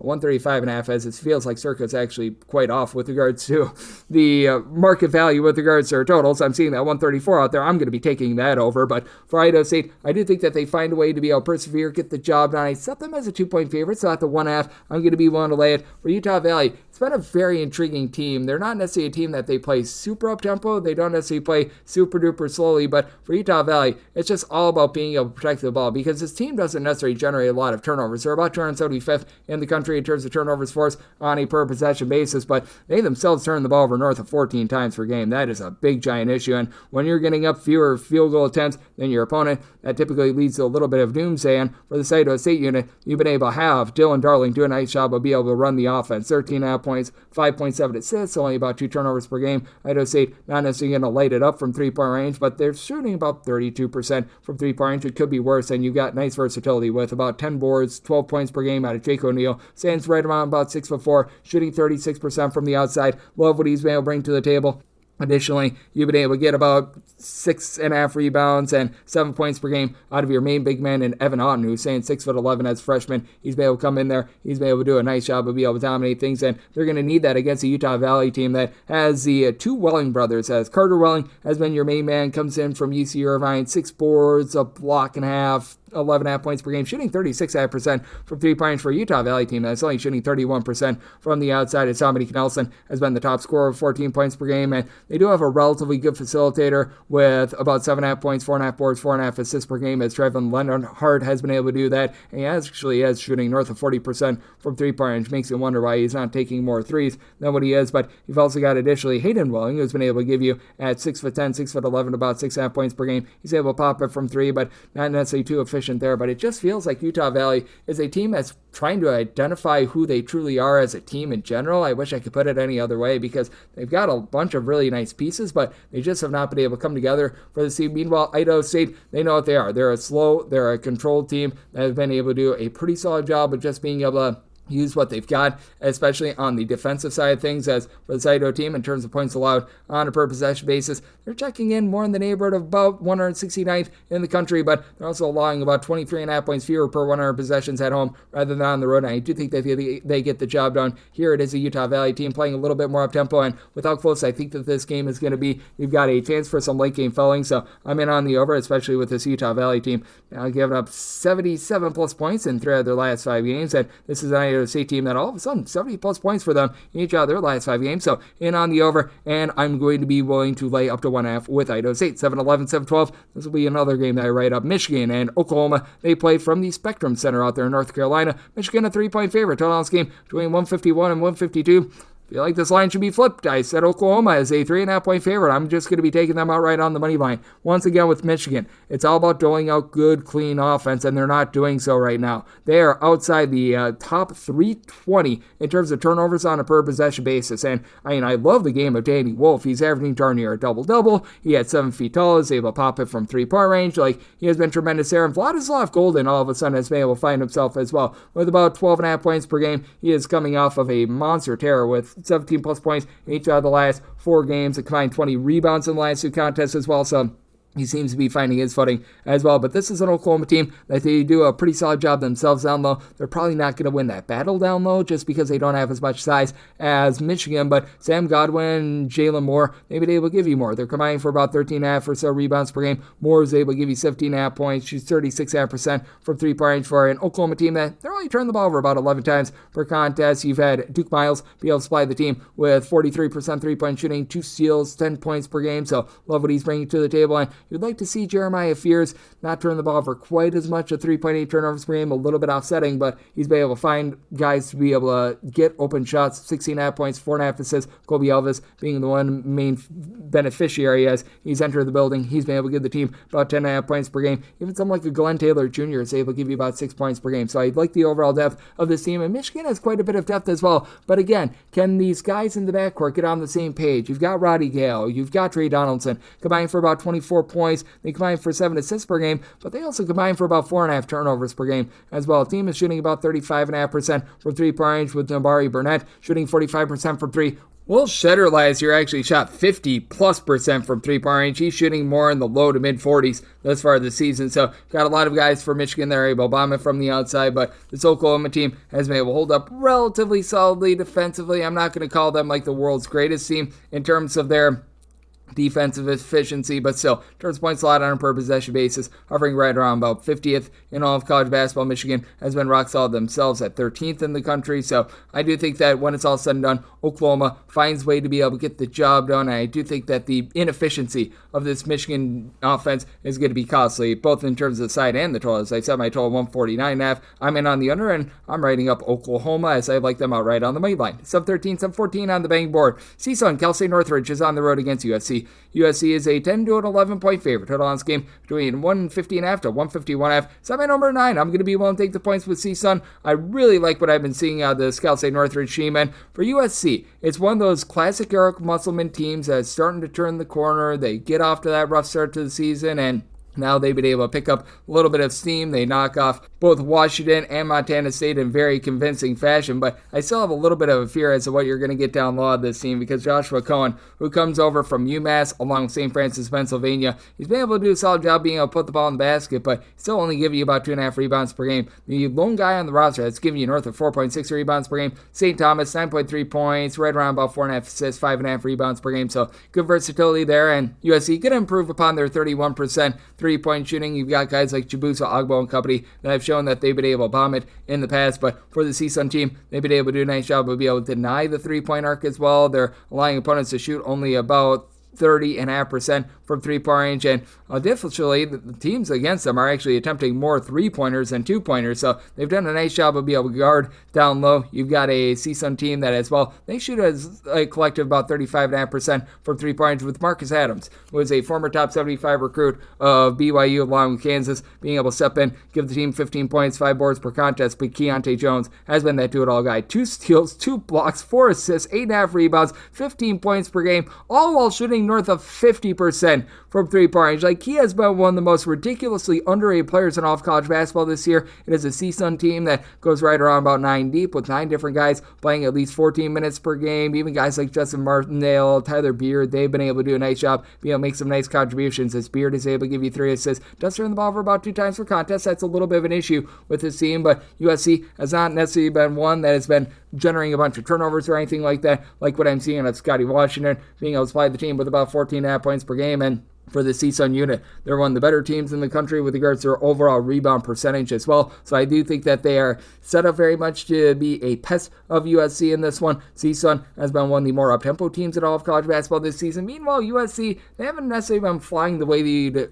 envision an Eric Musselman team flying. They're outside the top 225 in terms of total possessions per game, but I do think that Musselman going to be looking to get this team playing a little bit more up and down. We've seen that in their last 2 games. So did somebody total out of 151 right now? We're finding this total in that neighborhood, about a 150.5 or so, and between a 150.5 and a 151.5. Would rather take the 150.5 over. I do think that this might be close enough for some late game filling as well. So in on the over and the points with CSUN, sub 15, sub 16. Another game that I'll write up as Kennesaw State. We give our to Lane Kiffin. Go Owls there on the road against Santa Clara. Santa Clara, a 14 to a 14.5 point favorite. Those between 157.5 to a 158.5, and with Santa Clara, did set them as an 11.5 point favorite. I'm writing up Kennesaw State. I'm willing to take either 14 or 14.5, whatever it turns out to be in the AM. As for this Kennesaw State team, they're once again playing relatively up-tempo, not quite as up-tempo as last year. Last year, they were number 1 in all of college basketball in terms of total possessions per game, but defense has been much better this year. Overall, 127th in the country in terms of points allowed on a per possession basis. If you look at a road/required environment, they're in the top 85, so they've done a relatively solid job there.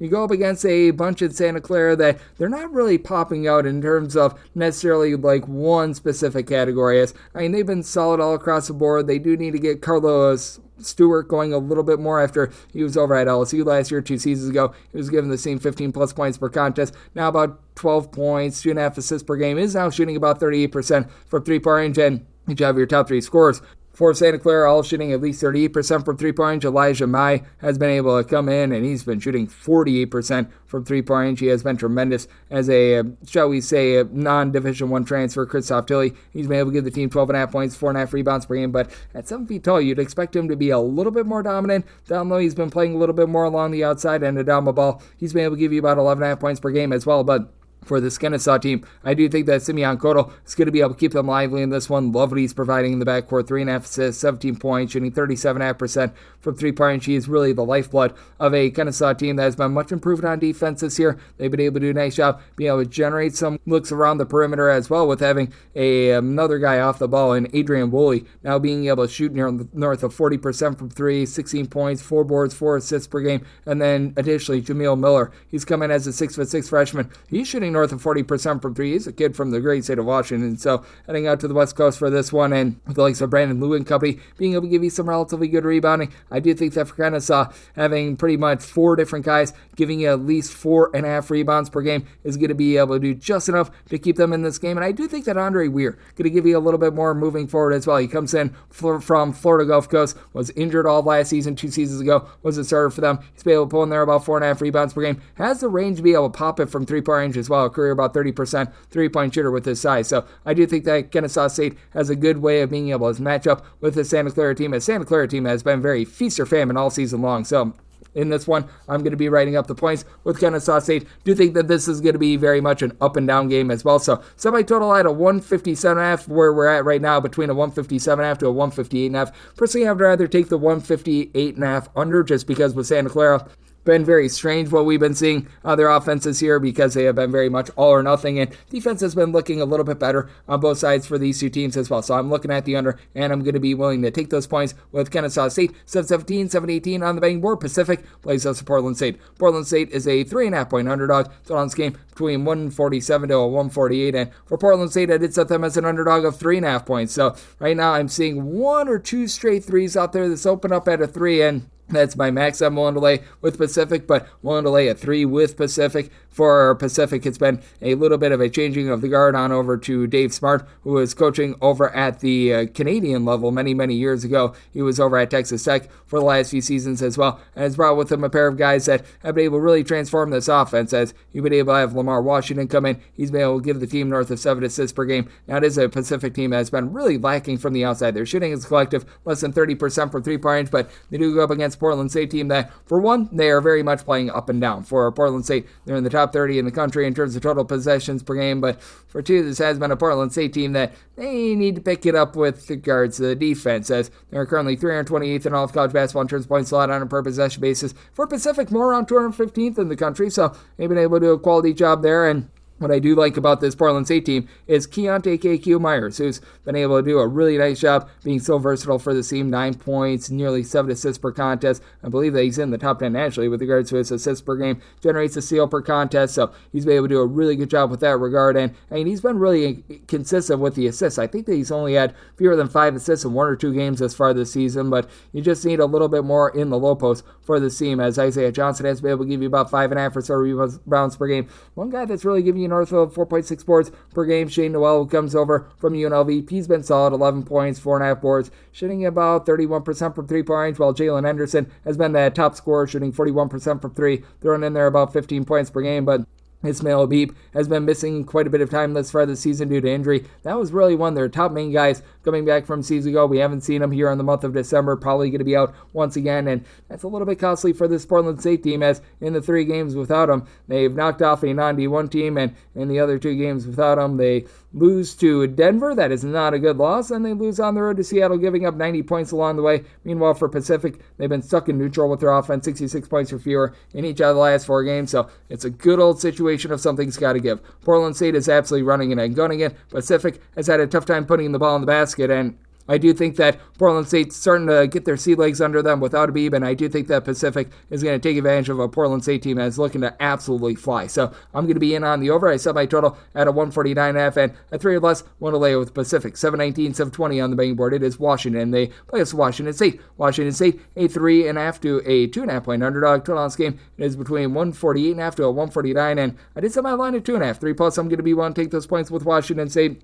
with Washington State, they've been dealing with a little bit of injury in the backcourt as one of their main guys from a season ago, as you've got 4 of the top 6 scorers from Eastern Washington that come over from that team along with their coach in David Riley, but they've been without Cedric Howard for the last 5 games. But even without him, this team has been fine. You've got LaJuan Watts, who's been able to supply the team with 3.5 assists, 7.5 boards, 13 points per game at about 6'8". He's been highly versatile, not quite the same 3-point shooter as Cowher, but that's why you've got Dane Erickstrup along with another version of Watts, as you've been able to get about 12.5 points per game out of Isaiah Watts, who's been able to bury about 40% of his threes. Erickstrup stands right around 6'10", has been shooting it well from 3-point. Ethan Price, he chips in there 10.5 points, 5.5 rebounds per game, shoots 37% for 3, while Nate Calmesi needs to cut down on the 3.4 turnovers per game. Overall, Washington outside the top 250 in terms of ball security, but he's done a nice job being able to give out north of 4 assists per game, scoring 15.5 points per game. And this is a Washington unit that they're not amazing at generating turnovers. So I'm not going to say that they're bad, but they just rely a little bit too much around Great Osibor for a bit of everything, as he's playing the team with 14 points, 9 boards, 3.5 assists, 2.5 steals per game. Not a guy that's going to shoot threes, but that's about the only thing that he doesn't do. But additionally, what are you going to be able to get out of the backcourt? Because you've had Tyler Harris come over from Portland. He's supplied the team with 13.5 points, shoots it well from 3-point range at 45.5%. Zoom Diallo, though, might be your main facilitator in the backcourt along Tyree Iheanacho. These two guys combining for about 4.7 assists per game. Iheanacho, he's been able to supply you with 5.5 points per game, but not doing a whole lot defensively. Front Kepanog being out of the fold doesn't help matters either. That puts much more pressure on Great Osibor as well, because he'd be able to help out a little bit more down low as well. And I do think that with Washington State, despite the fact that they've been having their woes in terms of turnovers, they've been able to lock down a little bit more defensively without Cedric Howard as well. While their offensive production might not be quite the same, they've been able to do a little bit of better job defensively as well. Washington just shooting 30% from 3-point range at home. That has been a big issue for them all season long. I just don't think that the backcourt is going to be able to help them cover this number. I did set Washington as a favorite because I do think that we need to put some credence in the fact that this game is in Seattle. So I set my line at 2.5 at 3+. Going to be willing to take those points with Washington State, and I'm in on the under. Set my total at a 146.5. 721, 722 on the betting board. Montana State, they're on the road against UC Riverside. UC Riverside, a 1.5 to a 2-point favorite, and your total on this game is between 144.5 and 145.5. To set my total at 144.5, I'm going to be willing to take it under for UC Riverside. It has been a little bit less than savory for them on the defensive side of things, as in terms of points allowed on a per possession basis, this team is about 235th in all of college basketball, but significantly better when they've been at home rather than when they've been on the road. As a matter of fact, in terms of their points allowed per possession at home, they're a top 60 team in all of college basketball. Meanwhile, you got a Montana State unit that last year they were pretty good at being able to generate turnovers, and we've seen a little bit of a drop in that thus far this season, but for Montana State, just not doing the world's greatest job of being able to guard inside. They're outside the top 160 in terms of points allowed on a per possession basis, despite being 12th in opponents' 3-point shooting percentage, and they'll probably be going northward as the season goes along. UC Riverside, meanwhile, they're allowing opponents to shoot just 20.6% from 3-point range at home. Now that's a number that is going to be drying up a little bit as well, but I do like for this UC Riverside team what you're able to get out of the backcourt, as Isaiah Hargress has been able to do a really good job of being able to slide the team with 15 plus points per contest. He's dealing out nearly 4 assists per game, and then Isaiah Moses is able to give you 3 assists. He's been able to give you double-figure amount of points per game as well, and then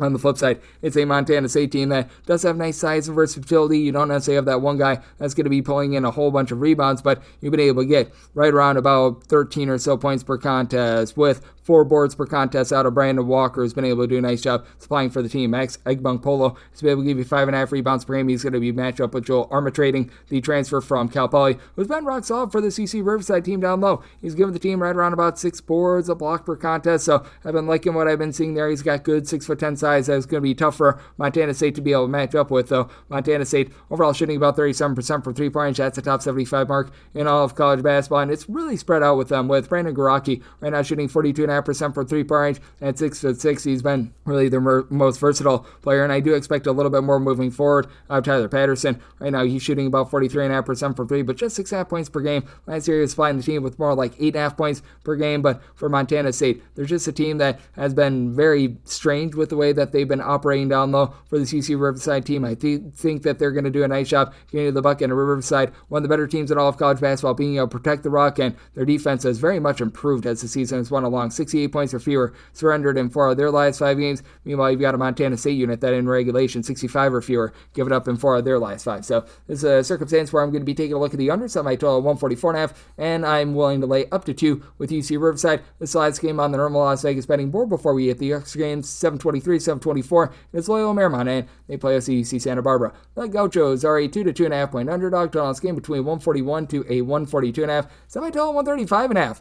UC Santa Barbara is right now a top 20 team in the country in terms of points allowed on a per possession basis away from home, and I'm going to be willing to take the points. I did set Loyola Marymount as a very slim 1.5 point favorite because I do think that there needs to be a little bit of credence put into home court in this one, and for Loyola Marymount, I do feel like things are starting to turn around for them a little bit as well. So it was a bit of a less than savory start to the season for them. Now they've gotten a pair of wins under their belt, including a big one against Nevada. Will Johnson has done a nice job of running the offense. 15.5 points, 3.5 assists, shooting 37.5% from 3 points for a Loyola Marymount team that keeps things relatively clean. Only about 10.7 turnovers per game. You've got Javon Porter, who I really like, that is of relation to Michael Porter. 8.5 boards, 14 points. Not necessarily popping it amazingly from 3 points, but is able to shoot threes, give you 2 blocks per contest, while Alex Merkvaldez has been able to throw in there about 7 rebounds per game. But it's all about getting MJ Amy, Jan Vide. These guys, they're averaging about 5.5 to 6.5 points per game, going a little bit more. And for UC Santa Barbara, they were dealing with some injuries earlier in the season. Colin Smith, the transfer from Vanderbilt, he was out for 4 games. He's back, and at right around about 6'8", he's shooting 39% for 3 with 8 points per contest. Zion Sensley, he was dealing with quite a bit of injury towards the latter part of November into December. Just got back out there in the last game against UW Green Bay, 6 points in 8 minutes, so looks like he should be all good to go moving forward as well. I mean, you saw the 3-point shooting dynamo in Cole Anderson, really a one-trick pony. He's only giving you about 7 points per contest, but he's shooting 45.5% from 3 points, while Kenny Poto, along with Jason Fontenot II, have been able to combine for about 14.5 or so rebounds per game. It is a Santa Barbara team that does need to clean up the 13 turnovers per game, but it's also a Santa Barbara unit that is shooting about 38% from 3 points. They've been able to do a nice job of being able to hit their threes on the road as well. So I do think that this is a Santa Barbara unit that is going to be able to do a nice job staying within themselves in this game. You've got a Loyola Marymount team that has been allowing opponents to shoot 34.5% from 3 points, so should be able to get some open looks from Santa Barbara in this one as well. But with Santa Barbara, they're allowing opponents on the road to shoot just 26% from 3 points. I do think that for Loyola Marymount, having Merk Valdez and company down low is going to be just enough for them to be able to get the job done, but I do think that this is going to be a rather snug nip and tuck game in which neither team is necessarily going to be scoring a whole ton. As for Santa Barbara, they've really been able to step up with their defense on the road. So semi total 135.5. I like the under, and I'm willing to take 2+ here with Santa Barbara. Now we hit the extra games. The normal betting board picks are complete, but there are some extra games today, so we go into the bonus. 3 of 6, 547, 3 of 6, 548. Sacred Heart and Albany are going to be doing battle. I'll be writing this game up with Albany now being a 3-point underdog. They open up this 1-point dog. Totals between 153.5 to a 154, and I'm willing to lay up to 5.5 with Sacred Heart. Despite the fact that this number has moved, I still think that you've got some good value here with Albany. It has been a up and down sort of season for them, and the defense just has not been firing all cylinders outside the top 280 in terms of points allowed on a per possession basis. They haven't been able to do a ton on the glass, as one guy on the roster that's really giving you north of 4.3 rebounds per game. That'd be Justin Neely. And Neely's been able to give you 6 boards. He's able to give you some versatility, but that versatility comes with 23% 3-point shooting. You've been able to get much more out of Damari Langford, who's been able to supply the team with about 11 points, 4.3 rebounds per game, but has yet to make a 3 thus far this season, despite being at the guard spot for Albany. They keep things clean with their offense. They're a top 175 team. Turns points scored on a per possession basis, only turn the ball over about 10 times per game, but I do think that for Sacred Heart, they're going to be able to win the battle down low with Brandon Johnson, supplying about 6 boards, 8.5 points per game, and Sacred Heart right now shooting 38.5% from 3 points. You're a top 30 team with that regard. They were dealing with Anquan Hill, the former rookie of the year in the NEC a few seasons ago, deal with injury in the first 4 games of the season. He's back. He's giving you 14 points, 4 boards, currently shooting 68% from 3-point range. Again, that should be going downward as the season goes along, and the Sacred Heart team has been dealing with injuries to Aiden Carpenter, along Tanner Thomas. These are your number 3 and number 4 scorers in the lineup, but they've been without them for quite some time, and you've been seeing some nice guys being able to step up in their place, like Makai Connor has doled out 4.5 assists, 8 points per game as a freshman. He's been entrusted with more responsibility, and over the last 3 games, he has given the team 21 assists in that time span. He's also turned the ball over quite a bit in that span as well, but we have seen the defense with them out there on the floor really be able to elevate as well. 65 points or fewer allowed in in 3 out of the last 4 games. That said, this is an Albany team that's looking to run and gun. It's an Albany team that's been pretty efficient with their offense, and they have now given up 77-plus points in 4 out of their last 5 games as well. So I do think that you're going to get some nice, fun, up-and-down basketball. I set my total 155.5. I'm in on the over. And with Sacred Heart, I wrote them up. I'm willing to lay up to 5 with them. 36-549, 36-550. Dartmouth is playing us at Lemoyne. Lemoyne is a 5-point underdog in your total on this game between 148 to 148.5. To set my total 146, I'm in on the under. For Dartmouth, they've been playing much better offensively than they did a season ago. A season ago, they were outside of the top 325 in terms of points scored on a per possession basis. Now you've had Ryan Cornish be able to be who he was 2 seasons ago. Last year, he was just completely off his game, and now he's been able to return to form with about 14 points, 4.5 boards. They're on in there 2 steals per game as well. For a Dartmouth team that they shoot 34% from 3, they're relatively okay at taking care of the ball, about 11 turnovers per game. Then you've got guys like a Brandon Mitchell-Day, Jackson Morano, who have been able to do a nice job of being able to give this team versatility. They're combining for about 19 points, a little bit over 11 boards. Mitchell-Day gives you 3 assists per game despite standing 6'6", 6'7", and on the flip side, you've got a Lemoyne unit that has been really a whole greater than some of its parts sort of team. Osaifa Owens, along with Ryan Carmody, these are 2 guys that were missing towards the beginning part of the season, but for Robbie Carmody, he's been able to give you about 11.5 points per game and is currently shooting 48% from 3-point. Just for a Lemoyne team that they need to clean up the turnovers, about 14 turnovers per game. Big reason why is because they've had so many injuries. So Zach Tucken has really been one of the few guys that has been able to play all 12 games as far as the season. 4.5 assists to 2.5 turnovers per game, but now they've got a little bit more down low with Osaifa Owens being able to give you about 11.5 points, 8 rebounds per game. Dwayne Karama throws in there about 6.5 rebounds per game. I do think that Lemoyne going to be able to hold in there against a Dartmouth team that just frankly has not been able to do the world's greatest job on the glass. And for Lemoyne, we have seen this defense be rather rock solid. They played that triple overtime game against Army, which really threw off their numbers. They had given up 73 points in regulation, then things go harebrained there. Meanwhile, it is a Dartmouth team that, in their own right, they have been up and down with regards to their offense, to say the least. They've scored fewer than 70 points in 3 of their last 4 games. So do you think that this is going to be a bit of a lower scoring slog? Set my total 146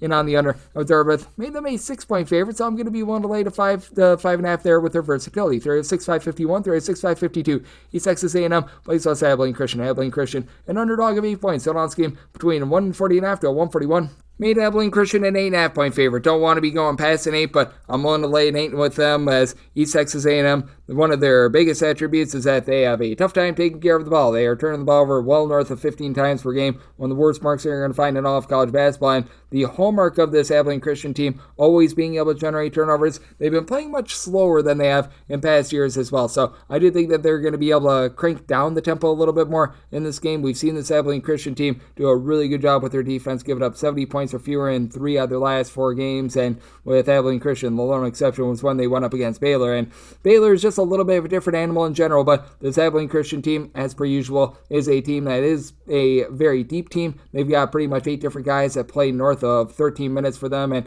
if you want to go a little bit further, I believe they've got 10 plus guys giving you at least 11 plus minutes per contest as well. And I've been a little bit surprised that you haven't seen more of Joseph Van Zandt. I know that he's been a little bit in and out due to injury, but last season when he was over at Liberty, he was contributing for them about 5 points, 6.5 rebounds per game. Still giving you about 4 boards and about a steal per game, but only 1.6 points per contest. That has been a little bit shocking, to say the least. They've been dealing with an injury to Keon Williams throughout the season as well, but he was good to go in that game against Baylor. Sat out their game against a non-D1 foe, but I think that was much more precautionary than anything else. And you got an Abilene Christian team that overall they shoot about 33.5% from 3, but do have a pair of guys, Hunter Jack Madden, Braden Hubbard, who will be able to combine for about 18 points per contest between the two of them, shooting 39% from 3-point. And Abilene Christian carrying north of 10 live ball turnovers per game with steals for East Texas A&M. They just don't necessarily have that one guy that's able to dole out the ball. You don't have a single guy in the roster that's giving north of 2.5 assists per game. And on top of that, I expected Josh Shaler, who was a starter 2 seasons ago over at East Tennessee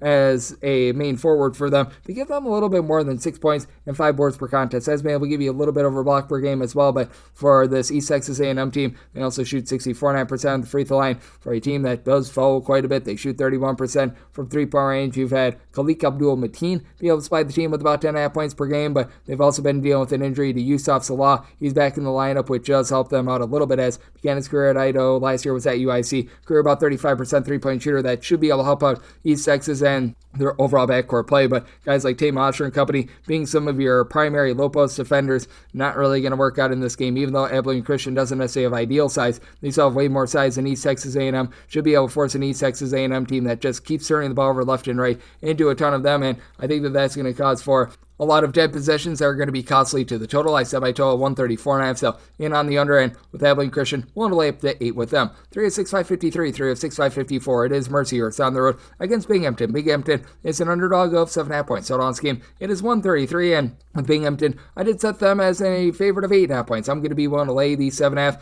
with Mercyhurst. Just been a little bit of a rough run for their offense since coming up to the D1 level. They're playing at one of the slower paces that you're going to find in all of college basketball as well, while outside the top 275 in terms of total possessions per game. Very on point with what they did at the non-D1 ranks a season ago. And Jeff Planutis has been very solid as a nice 6'6", versatile scorer, 15 points per game, shooting 42% for three. Really doesn't give you a lot down low, and that's a big thing for this Mercyhurst team. They don't necessarily have ideal size. You don't have a single guy that gives you north of 5 rebounds per game, as Hayden Reichard, who's saying 6'4". He's been able to give the team 4.8 boards, 11.5 points. And to his credit, does shoot 42.5% from three-point range, but for Mercyhurst, they're just going to get bludgeoned down low by Gavin Walsh. Walsh, 10 points, 9.5 rebounds per game. He's been able to shoot a little bit from three-point range, but it's only shooting about 28% from the outside, but he's been able to give the team 8+ rebounds in 4 of the last 5 games. Additionally, for Binghamton, they've been able to clean up some of the turnover woes from a season ago. Last year, they were one of the worst teams at holding on to the ball in all of college basketball. Still right around about 15 turnovers per game, but I like the versatility of Timu Chenery. He's been the top scorer and main facilitator for the team. 13 points, 5 boards, 3 assists, shooting 39% for three, and Binghamton up to about 38.5% three-point shooting. They do face off against a Mercyhurst team that has been relatively okay at being able to guard things from the perimeter, and for Mercyhurst, it has been a team that has been able to do an okay job in terms of not allowing a lot of second chances, but 342nd in all of college basketball in terms of points allowed on a per possession basis. That's relatively brutal. Big reason why is that this team just is unable to generate a whole heck of a lot of turnovers. Binghamton, they're certainly a team that doesn't do a whole heck of a lot of that either, but for Binghamton, numbers are a little bit warped with regards to some of their totals as well, because 2 of their last 4 games have went to overtime. If you look at what they've done in regulation and regulation only, they have given up now 70 points or fewer in 4 of their last 5 games and no more than 73 points in any of those games as well. So I do think that it's going to be a little bit difficult for Mercyhurst to be able to find a lot of production in this game, but I did set my total at 134.5 because Mercyhurst, they themselves have just not been able to do a great job of D'ing up. So I'm going to be in on the over, and I'm going to lay up to 8 with Binghamton. 3 of 6, 555, 3 of 6, 556. You've got UMass Lowell playing those to Sono. Sono is an underdog of 13 points. So on this game, it is 150.5, and with Sono, I set them as an underdog of 12 points. So I'm going to be willing to take the 13 with UMass Lowell. It's been a case where the turnovers have just been so costly for this team. They're turning the ball over about 14 times per game. I like what they're getting down low out of Max Brooks, who's supplying the team with 8 boards, 2.5 blocks, 15 points per game. Overall, it is a UMass Lowell team that's shooting about 37% from three-point range, but those 14.5 turnovers per game have been relatively rough. You've got Quincy Mincy, Alonzo Martin, Somerville combining to shoot well north of 40% from three-point range. Somerville about 13 points per game. Mincy has been able to supply the team with 17 points per contest. Would like to see a little bit more versatility out of Yuri Covington, but he's starting to dish out the ball and give out a few more assists this year than he has in the past. But for this UMass Lowell team, in terms of their three-point shooting defense as well, it's been leaving quite a bit of something to be desired. 279th in all of college basketball, so I think that that's going to be helping out a Stonehill unit that as a collective, they're shooting north of 35% from three-point range, with Joshua Morgan, who comes in from Encarta Word, being able to be the head of the sink for this team. He's been giving the team 15 points, 3.5 boards, shooting 44% from three-point range. Now, Stonehill, much like this UMass Lowell team, having a little bit of a tough time holding on to the ball, about 13 turnovers per game, but with Max Brooks on one side, he's been an all AEC defender multiple times. Todd Broga, he's going to need to do a good job down the line. I think that he's going to be able to do so for Stonehill. Give you 13 points, 6 boards, right now shooting 57% from three-point range, albeit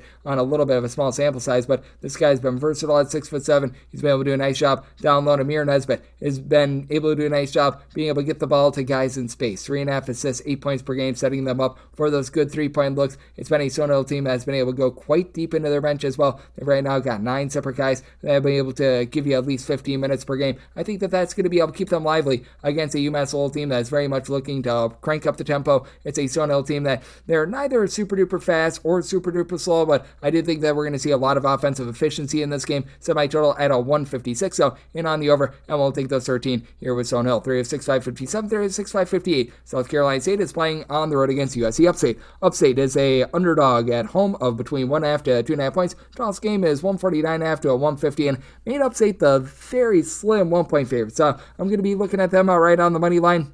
For South Carolina State, it's just hockey-style line shifts for this team, as they quite literally have 12 different guys that they play for north of 10 minutes per game. I believe that one of them is injured, but it's the textbook definition of the whole being greater than the sum of its parts. Now, they do have a big man and Drayton Jones that stands right around 6'10", 6'11", 13.5 points. He's been able to supply the team with 5+ rebounds per game, who's really been that do-it-all sort of guy. Mr. Dean is at for USC Upstate. Neither of these guys, Dean or Jones, are really giving you a lot in terms of three-point shooting, but Mr. Dean at 6'6", 14.5 points, 5.5 boards. Love what I've been seeing out of him. Now for USC Upstate, need to reel in the turnovers. They've been turning the ball over north of 14.5 times per game, all while shooting just 30.5% from three-point range. And additionally, for this USC Upstate team, we're going to call it what it is. This has been one of the more lackadaisical defenses in all of college basketball in terms of points allowed on a per-possession basis for USC Upstate. They find themselves outside the top 300 nationally, but you've also got a South Carolina State team that, while they've been a little bit better defensively, they're still clocking in right around about 179th in the country, and they've actually been giving up more points per possession when they've been at home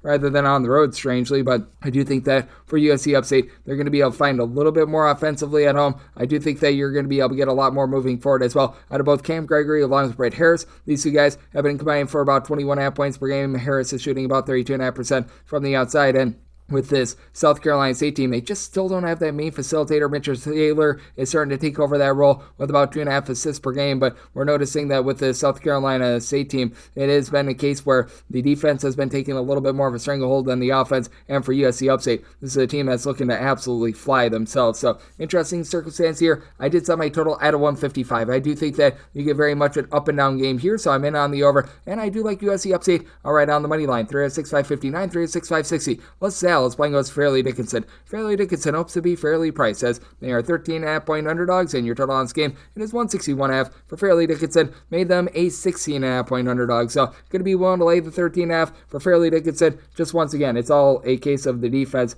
not necessarily being the world's greatest for the team, and by not being the world's greatest for the team, they are well outside the top 300 in terms of points allowed on a per possession basis. To be exact, they are currently, in terms of points allowed per possession, 357th. Meanwhile, this LaSalle team has been a pretty well-rounded team. Inside the top 165 in terms of points allowed on a per possession basis, top 200 team in terms of points scored. They're not necessarily amazing in one specific area, but you've got Corey McKeithen, who comes in from Ryder, who has been doing an incredible job of doling out the ball, giving out right around about 3 assists, 18 points per game, all while shooting 39% from three-point range. And Jaleel White, the transfer from Temple, we give out a Lane Kiffin goals, 2.5, 11 points per game, shooting 40% from three for a LaSalle team that overall they turn the ball over about 11.5 times per contest. You don't necessarily have a dominant rebound rate for this team, but it's not bad. And Demetrius Sully, he's been rock solid at 6'9", 9.5 points, 7.5 rebounds per game. He's able to shoot 34% from three-point range, and that's just an element that Fairleigh Dickinson doesn't have, in that they really don't have anyone on the roster that's north of 6'8". Joel Manuel has been able to give you 4 boards, 11 points, and shoots 40.5% from three. And Fairleigh Dickinson,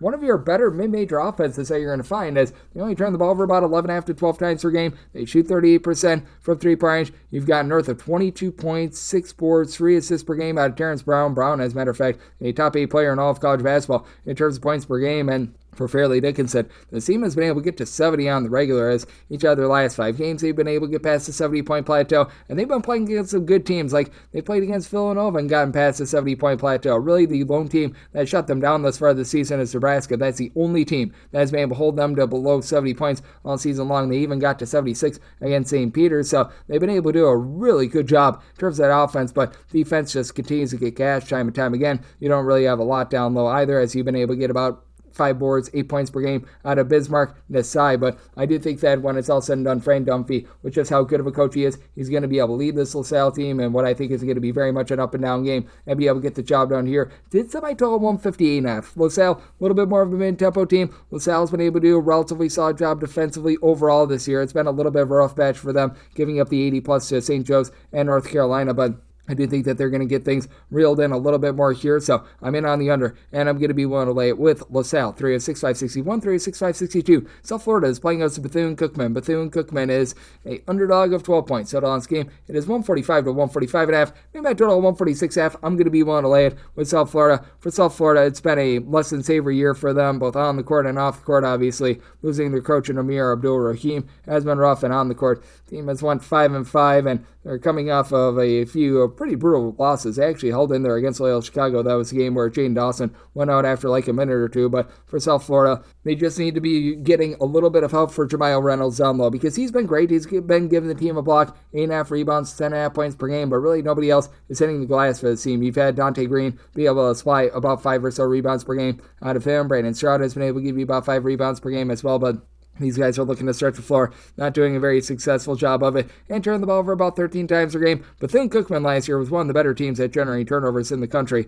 Not so much a case this year with losing their entire backcourt, but they've done a nice job replacing it with Brayon Freeman and Trey Thomas, who have been combined for 27.7 points per game. Thomas is able to shoot 36% from three-point range, but they're just not going to be able to exploit South Florida down low, because you do have Reggie Ward, who's able to give you 7.5 or so rebounds per game. He's only saying it's right around about 6'6", so the depth on this team is not necessarily the world's greatest, especially G.N.I. Hunt, who was a part of that Elite 8 run for Oregon State way back in the day. Currently dealing with an injury. Daniel Ruzon, who was generating for Weber State north of 5 rebounds per game, 9 points, 4 boards, so it's not like he's been awful, but expected perhaps a little bit more out of him. Jesus Calero, he's got versatility, but he's only giving you 4 points per game, so that's been a bit of an issue as well. And I do think that with having what you've got in the backcourt, Jaden Reed being able to supply the team with 13 points per game, 4 assists, shooting 41.5% from three-point range. Kassan Jennings shooting 45% from three-point range. I do think that South Florida could have enough to be able to get it done against a Bethune-Cookman team that we saw them just completely melt down in that game against Virginia. They had the lead with 10 minutes remaining. They don't win, and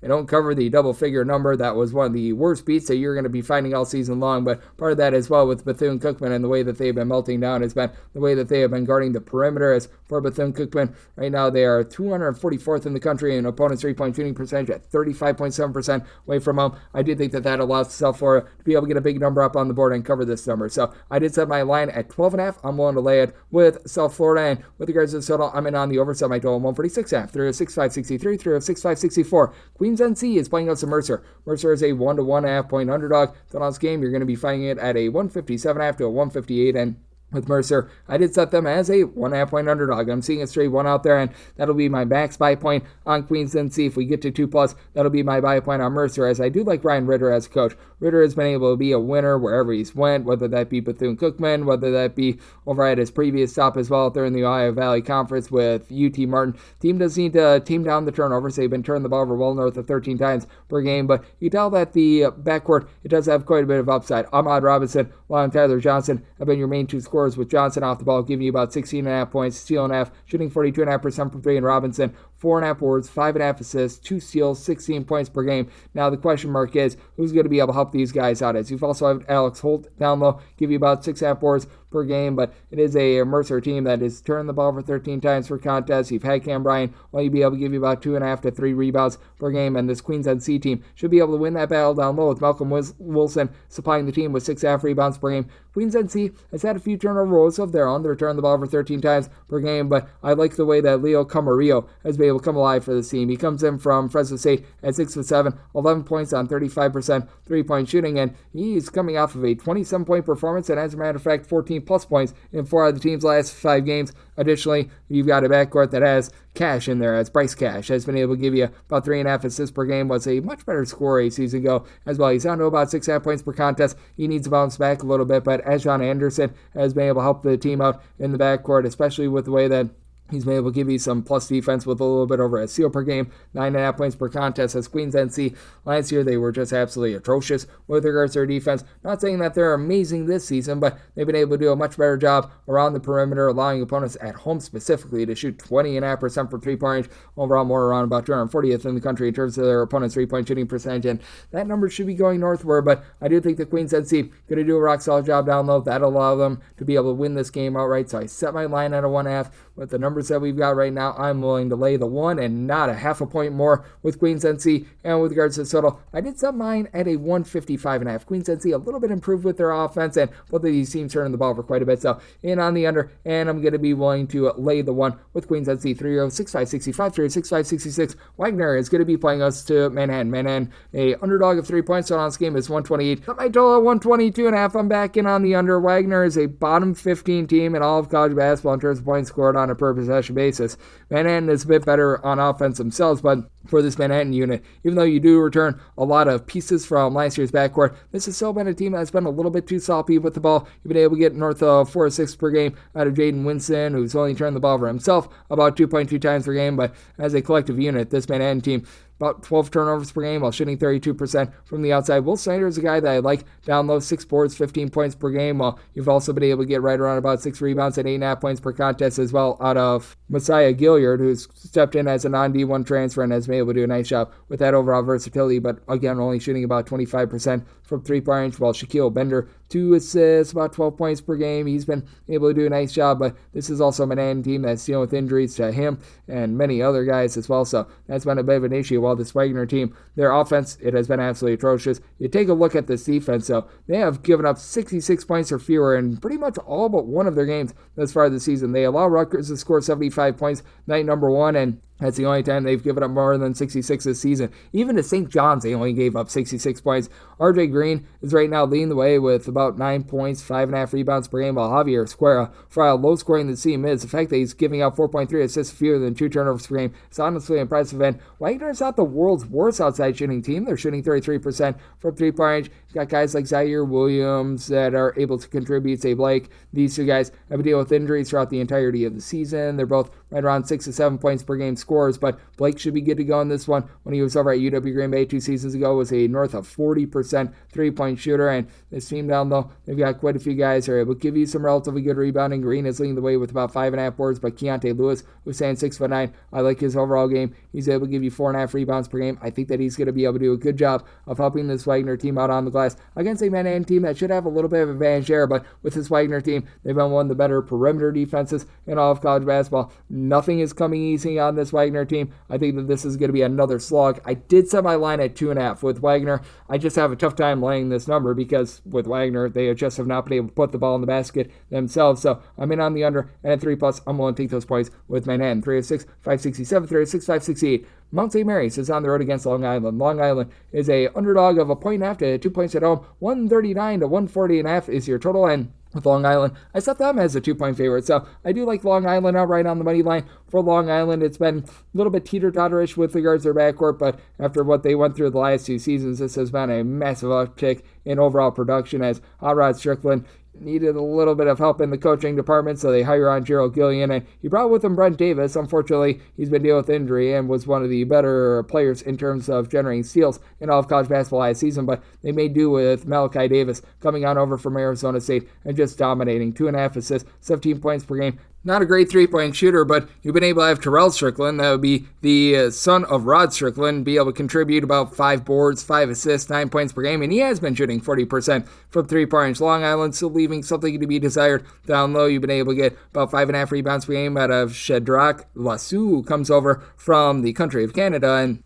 for Long Island, it's just been much cleaner with their offense as well. About 12 turnovers per game, which doesn't sound like much, but it's a lot better than what Mount St. Mary's is doing. They're outside the top 320 in terms of turnovers on a per possession basis. Now they are shooting about 75.5% the free throw line. If this comes down in a little bit of a nip and tuck game to that, each other top 4 scores, shooting at least 75% the free throw line, which is impressive because there are a lot of big men. You've got Joey Cordelia, Dola Agbayo, along with Terrell Art, who've all been able to give you between 10.5 and 11.6 points per game. They're all hauling in there between 6.6 and 7.6 rebounds per game, while you've been able to have Dallas Hobbs be the main scorer with about 14 points per game. Shoots in the mid-30s from 3-point range, but Xavier Lipscomb, a career north of 35% 3-point shooter, has only been able to shoot about 27% from 3-point range this season. Could use a little bit more out of Carmelo Pacheco, who's been should give you about 7 points per game, but he's been very hit or miss with regards to his scoring. Last 4 games, he has scored 14, 18, 6, and 2 points, so you just don't know what you're going to be able to get night in, night out of him. And for Mount St. Mary's, they should be able to win the battle down low, but I do think that Long Island, just having a little bit more in the backcourt, is going to allow them to be able to get the job done. Mount St. Mary's going to be done in by their turnovers. So did set my line at 2. I'm willing to take Long Island on the money line, and with regards to the total, set mine at a 140 as well. So seeing the 139.5, I'm in on the over. 306.569, 306.570. Another game that'll write up as Campbell is going to be playing us at Longwood. Longwood, a 2-point road favorite. Total on this game, it is 144, and with Longwood, I did set them as a 3.5-point favorite, so I'm going to be willing to lay the number, but I wrote up the under as I set my total at a 135.5. This is a Campbell team that's right around about 296th in the country in terms of total possessions per game. Both of these teams are well outside the top 200 in terms of points scored on a per possession basis, albeit this is a Campbell team that's outside the top 200 in terms of points allowed on a per possession basis, but this just feels like way too high of a total. Longwood has not even been good with their 3-point shooting. They're shooting about 30% from 3-point range as a collective. Campbell has not necessarily been some dynamo with their offense either. You've got Josiah Sini, who's the only guy that's giving you north of 9.6 points per contest. With Sini, he throws in there about 5.5 rebounds, steal and a half per contest, but for Campbell, they shoot 31.5% from 3. Good attribute for them. They do shoot 82% the free throw line, which you do like to see that. And Longwood is a team that falls a little bit more than what you'd like. But other than Sadi and Nolan Dorsey, who's able to give you about 5.5 or so rebounds per game, nobody else gives you really north of 3.6 boards per contest. Meanwhile, on the Longwood side of things, last year Michael Christmas was giving you 6+ boards, 12+ points, and was shooting well north of 35% from 3, down to about 29% from distance with 11.5 points, 4.5 rebounds per game. They've got a little bit more clear facilitation in the backcourt. Kobe Garland, who comes over from Drake, 4 assists per game, and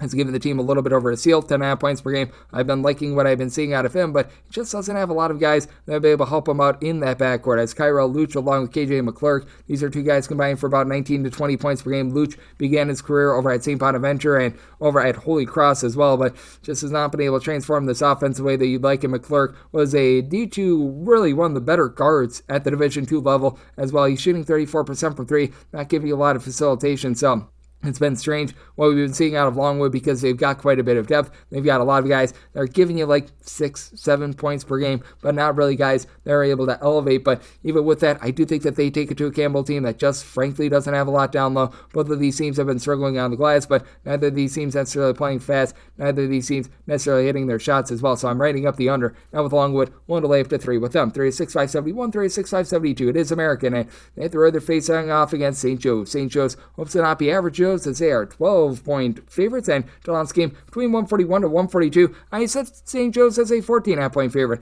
Willing to lay the number. If you look at just raw talent, the St. Joe's team should have a much better record than they do right now at 6-4, because with St. Joe's, you've got a pair of guys in the backcourt that I like, Eric Reynolds along Xavier Brown, who have been combining for about 31 points per game, and then Rasheed Fleming, about 8.5 boards, 15.5 points, nearly a steal and a half per contest. He, Brown, and Reynolds combined for about 4.5 steals per game. Reynolds and Brown also combined for about 8.5 assists per game. Just haven't been able to get ideal 3-point shooting, as Fleming is actually the better shooter out of the three. He stands right around about 6'8", 6'9". He's shooting 39.5% from 3, while Brown and Reynolds are combined to shoot less than 30% from 3-point range, while Derek Simpson does shoot 34% from the outside. He contributes about 4 assists per game. You expected a little bit more than 9 points per game. It's been a bit of a top-heavy team, just as Asia Bohr, who comes over from Harvard, he's been able to give you a block per game, but expected a little bit more than 3.2 rebounds per game out of him. And for American, it's been a little bit of a hodgepodge for the team as well. As last year, they were able to do a nice job running good, clean offense and not turning the ball over. 2 years ago, they were awful with their turnovers, and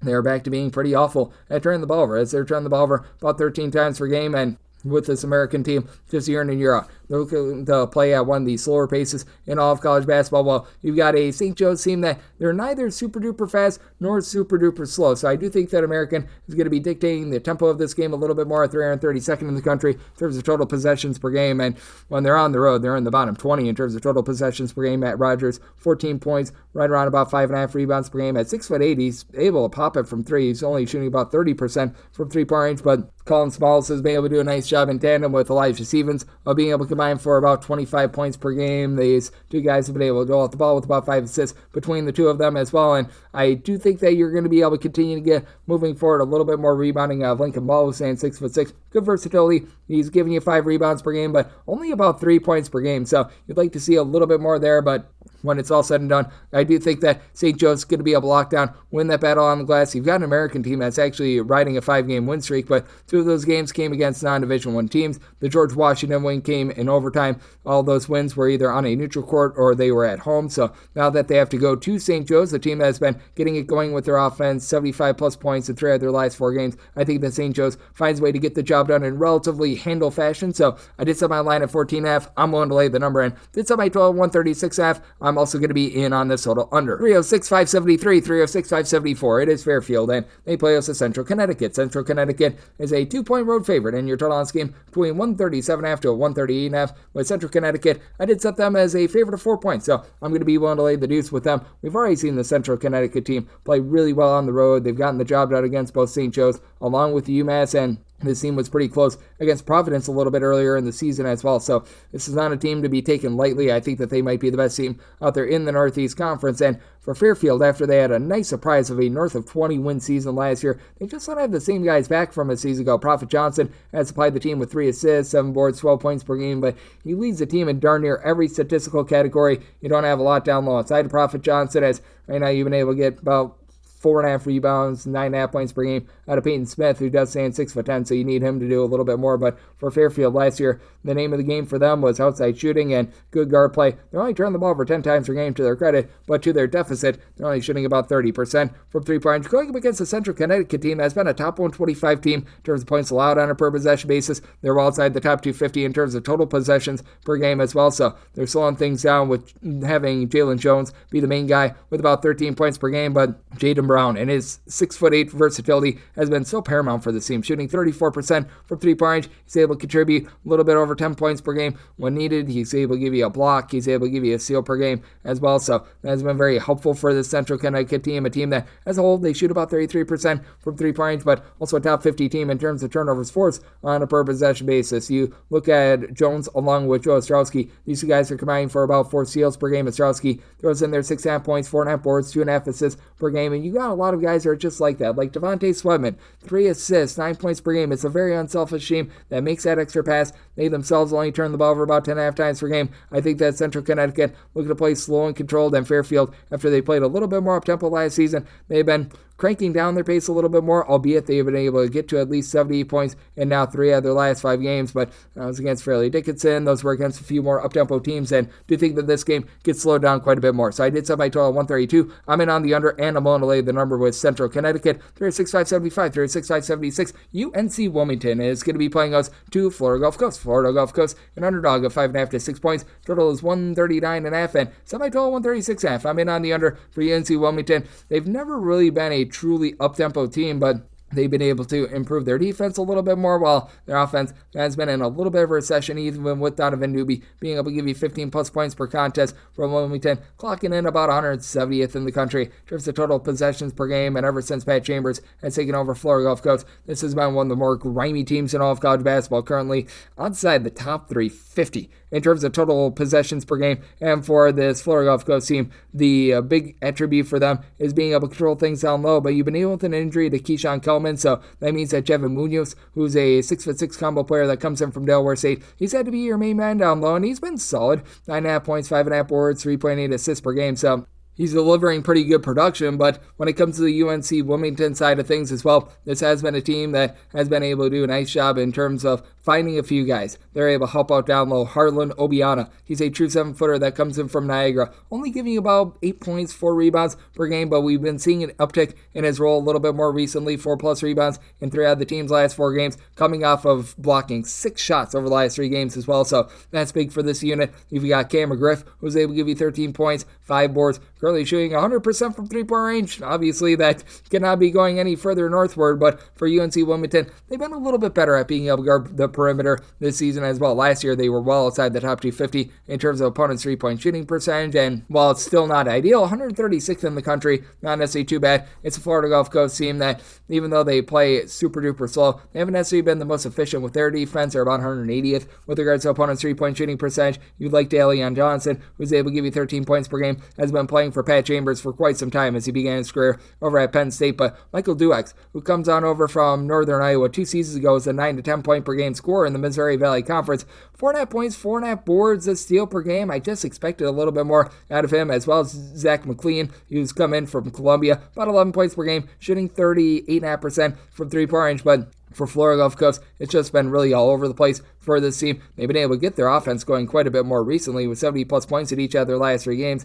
A byproduct of the fact that, though, they played against Florida Atlantic, LSU, and Furman, though, so up-tempo teams. And for UNC Wilmington, they've been able to get a little bit more scoring as well, but again, byproduct of playing against much more up-tempo teams. I think that when it's all said and done, these two teams at their core, a little bit more slow and controlled teams, so I did set my total 136.5. I'm in on the under, and for UNC Wilmington, set them as just a 2.5 point favorite. I think that Florida Gulf Coast going to be able to hold in this game against a Wilmington team that they've still been looking for a little bit more down low, so taking the points and taking the under. 3-6-5-77, 3-6-5-78. Lafayette, they hit the road. They're facing off against George Washington. Our nation's first president is a 10 to a 10.5 point favorite.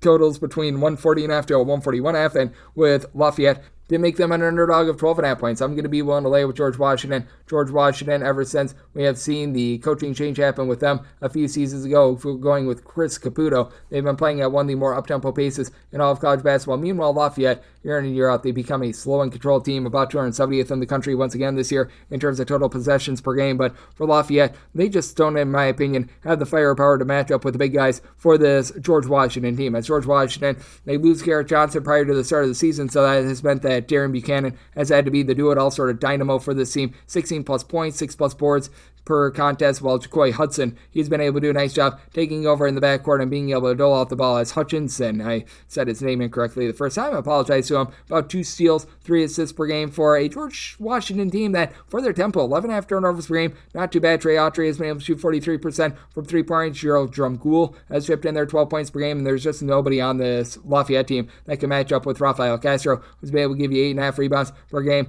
Lafayette has been dealing with an injury to Justin Vanderbond, their true 7-footer this season, and he's been able to return to the lineup. He's been, over the last few games, just trying to reacclimate himself. Still for the season, though, give you 10.5 points, 5 boards, 3 blocks per game, so he's been a nice dominator down low. For Lafayette, they've been able to do a nice job of just not beating themselves, so they're shooting 35.5% from 3, 10.5 turnovers per game. You really don't have anyone that gives you north of 10.5 to 11 points per game, but you have a lot of those guys, like a Devin Hines, like a Mark Butler, guys like this are chipping in there 8 points per game, 9 points per game, so they've done a great job there. Ryan Pettit, he's only giving you about 5 points per contest. Was expecting perhaps a little bit more there, but what has been unexpected has been Alex Shulkin, who was a true freshman. He's been able to be your second-best scorer behind Vanderbond, being able to supply the team with about 10.5 points per game. And right now, in road games specifically, he's shooting 77% from 3-point range. We should see a little bit of a drop-off there. The George Washington team, we saw it with them last year where they played good defense to begin the season. It dropped off the table towards the back half of the season. Well, we'll see if it drops off the table here in the back half once again this year, but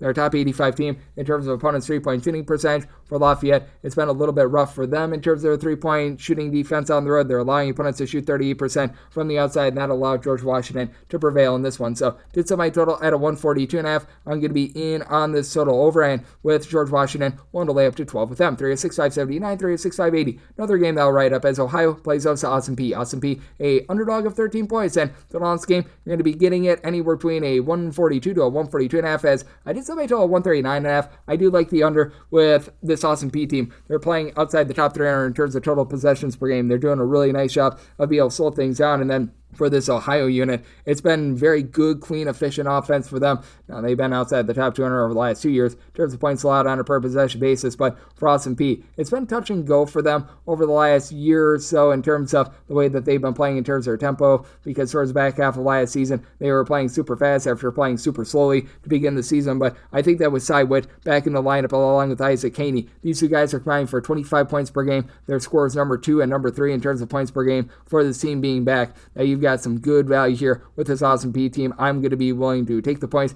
As a result, LJ Thomas has been the do-it-all player for this team. He's been able to supply them with 18 points, 4 boards, 3 assists after he was at NC State to begin his career. But Haney is really that main 3-point shooter, shooting 40% from the outside for a team that only shoots 31.5% from 3-point range. And then Witt, at 6'8", he's able to give you good size and versatility. He's able to supply 13 points, 5.5 boards, give you nearly a steal per game. He's able to pop a few threes as well, though that's not necessarily his forte. And for Austin Peay, with them being able little bit of a thinner team. It's just big that those guys come back into lineup in general, as this team has been held to 62 points or fewer now each of their last 5 games. They should be able to ascend a little bit more there, but Austin Peay is not going to get out of sorts with regards to their tempo. Now, you do have an Ohio team that's been pretty deplorable with regards to their defense, 73 points or more given up in 4 out of their last 5 games, but you've got the AJs, AJ Clayton and AJ Brown, who have been able to do a nice job in the backcourt. For Clayton, he's a little bit more of a stretch player with about a block and a half, 16 points, shooting 32.5% from 3, while Brown, a little bit more of an off-the-ball scorer, shooting 37.5% from 3, while Jackson Pavelski, the former point guard of Wofford, he's been shaky with his 3-point shooting at just 23.5% this season, but he's given up 5.5 assists, keeping the offense relatively clean with those 11 turnovers per game, while Elmore James shifts in their 10 points per game. You really don't have anyone other than Clayton that gives you north of 4.5 rebounds per game, so that's a place where Austin Peay should be able to excel. I think that Austin Peay, a team that's been able to do a relatively solid job of being able to generate turnovers, they're going to be able to hold in this game. I do think that it's going to be quite a bit lower scoring, because I do think that Austin Peay is going to be able to get that slow grinder tempo, and I do think that the additions Austin Peay has coming back in the lineup could allow them to remain lively. So I wrote up the points with Austin Peay, set them as a 7.5 point dog, and I'm going to take this total under as well. 306, 581, 306, 582. It is Miami of Ohio on the road against Vermont, and Vermont does find themselves as a 4-point favorite. Your total on this game between 130 to 130.5, and with Vermont, set them as 4.5 point favorites. 4 is the absolute max I'm willing to lay, but I'm willing to lay it. And maybe I'm just a schmuck for this Vermont team, because right now their metrics are not great. They are outside the top 175 in terms of points scored on a per possession basis, outside the top 150 in terms of points allowed per possession as well. That's shocking, because Vermont, they're just a super slow team. And I mean, the Vermont defense is still not bad if you look at the raw points allowed, as they have given up 65 points or fewer in each of their last 6 games. They have given up 71 points or fewer in really all but one of their games as far this season, as the lone time that they've given up north of 71 was against Auburn. But I mean, it's not necessarily an efficient defense, because they do play so slowly, and they just don't do a good job of hitting the boards. As you've got Jameer Bogues, who's been able to give you about 8.5 points, 4 rebounds per game. He's been dealing with a little bit of injury. He's back, and Eliero Eofale, who's at 6'8", he's able to give you 4.5 boards. He's been able to lead the way there. But for Vermont, they shoot just 31.5% from 3, and with their slow grinder tempo, 13 turnovers per game. Now, the good news for them is that they face off against the Miami of Ohio team that has been having their issues in terms of being able to hit the boards themselves. You've been able to get about 6 boards, 7.5 points per game out of Antoine Woolfolk. That has been able to help things out. And do have to like what you're seeing out of the duo of Cam Kraft and Peter Suter. 2 guys that are both giving you between 15 to 15.5 points per game. Kraft has been able to shoot 42.5% from 3-point range. Meanwhile, Peter Suter, he had that game against Air Force where the team scored something like 72 points, and he scored about 40 of them. So he's been absolutely ridiculous with that regard. But for this Vermont team, I do think that the defense is going to be able to do a nice job hunkering down in this circumstance. And it's a Miami of Ohio team that, to their credit, they've given up 72 points or fewer in 4 of their last 5 games. Certainly not a team that's absolutely laying it up on defense, but they're inside the top 250 in terms of points allowed on a per possession basis. For Miami of Ohio, they've been able to do a relatively functional job inside, while along the outside, they're about 296th in the country in terms of opponents' 3-point shooting percentage. And Vermont, they're allowing opponents at home to shoot just 25.5% from 3-point range. So do you think that you're in for a little bit of a slog of a game? I set my total at a 128.5 in on the under. I do think that Vermont just going to be a little bit different at home. I'm willing to lay up to 4 with them. 306, 583, 306, 584. Alabama A&M is on the road against UAB. UAB is a 22-point favorite, and your total on this game between 158.5 to a 159. And with the UAB, made them just a 17-point favorite. I'm going to be willing to take the points with Alabama A&M. For A&M, this has been a team that's been very out of sorts in the way that they've been fouling. They're outside the top 330 in terms of their discipline, in terms of fouls on a per possession basis, but for Alabama A&M, I do think that they're going to be able to do an okay job of matching up with a UAB team that they just have been sloppy with regards to their offense. They're outside the top 150 in terms of points scored on a per possession basis. Now UAB is going to be able to absolutely clean house down low. You've got Yaxel Lindyborg giving you 17.5 points, 10 boards. He's also leading the way with regards to 3.5 assists per game. You just need more out of, don't call his name, Alejandro Vasquez, though. He's only giving you about 10 points on 22.5% 3-point shooting, and where Alabama A&M can really be hurt is from the outside. They are 360th in the country in opponent's 3-point shooting percentage. The problem is UAB is shooting about 30.5% from 3-point range. Lindyborg has really been your best 3-point shooter thus far this season. Tyron Moore, he's been able to give you a little bit more, shooting 36.5% from 3, 8.5 points per game, but this backcourt has been very much less than savory for UAB, and outside of Lindyborg, you've only got one other guy giving you north of 3.3 rebounds per game, and Christian Coleman, who's been supplying the team with about 7 rebounds per game. Darius Ford, who comes in from TCU, he's been rock solid for this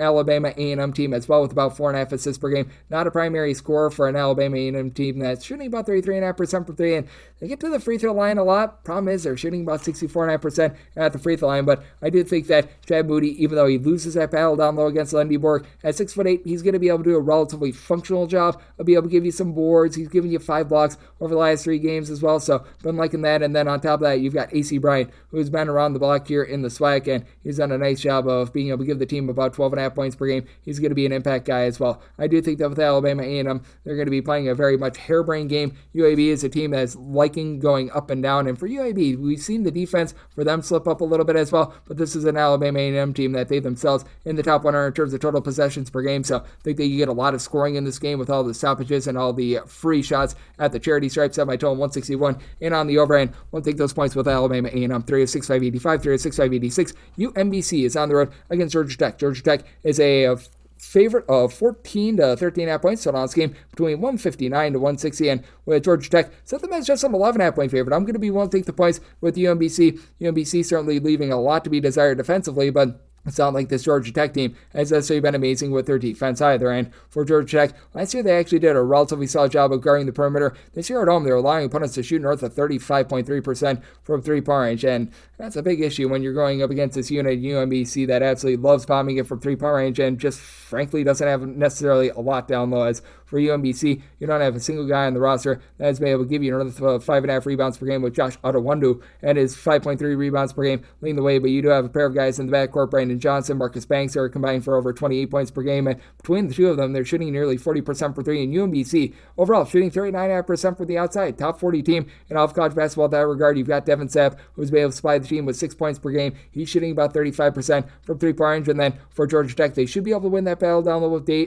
Ndongo, who's been able to give you 12.5 points, 7.5 boards. He's also shooting 50% from three, but as well, Georgia Tech only shooting 31.5% from the outside, despite Lance Terry coming back, being the main scorer with 15.5 points, shooting 38% from three-point range. As now they've got Javion McCollum, the Oklahoma transfer, currently out of the lineup. Nathan George has been able to give you about 5 or so assists per game, but you've got Kawasi Reeves, who's currently dealing with an injury as well. He was about a 9.5 point per game scorer. Jaden Mustaf has been able to get back out there. He's right now giving the team about 3 boards, 9.5 points per game, but you've had all sorts of injuries with regards to this Georgia Tech backcourt. Despite that, they're not really turning the ball over a lot because George, the head of the sink with regards to the point guard spot, has been out there and he's only given up about 2.2 turnovers per game. Overall, it's a team that is turning the ball over about 11.5 times per game. They're just not necessarily getting good shots, and you don't necessarily have good shooters as well. Duncan Boom Boom Powell has been able to give you about 5.5 or so rebounds per game. And Georgia Tech doing a relatively okay job on the glass. That's a spot where UMBC is going to lose the battle, but the UMBC team, just time and time again, they get their up-tempo style, 84 plus points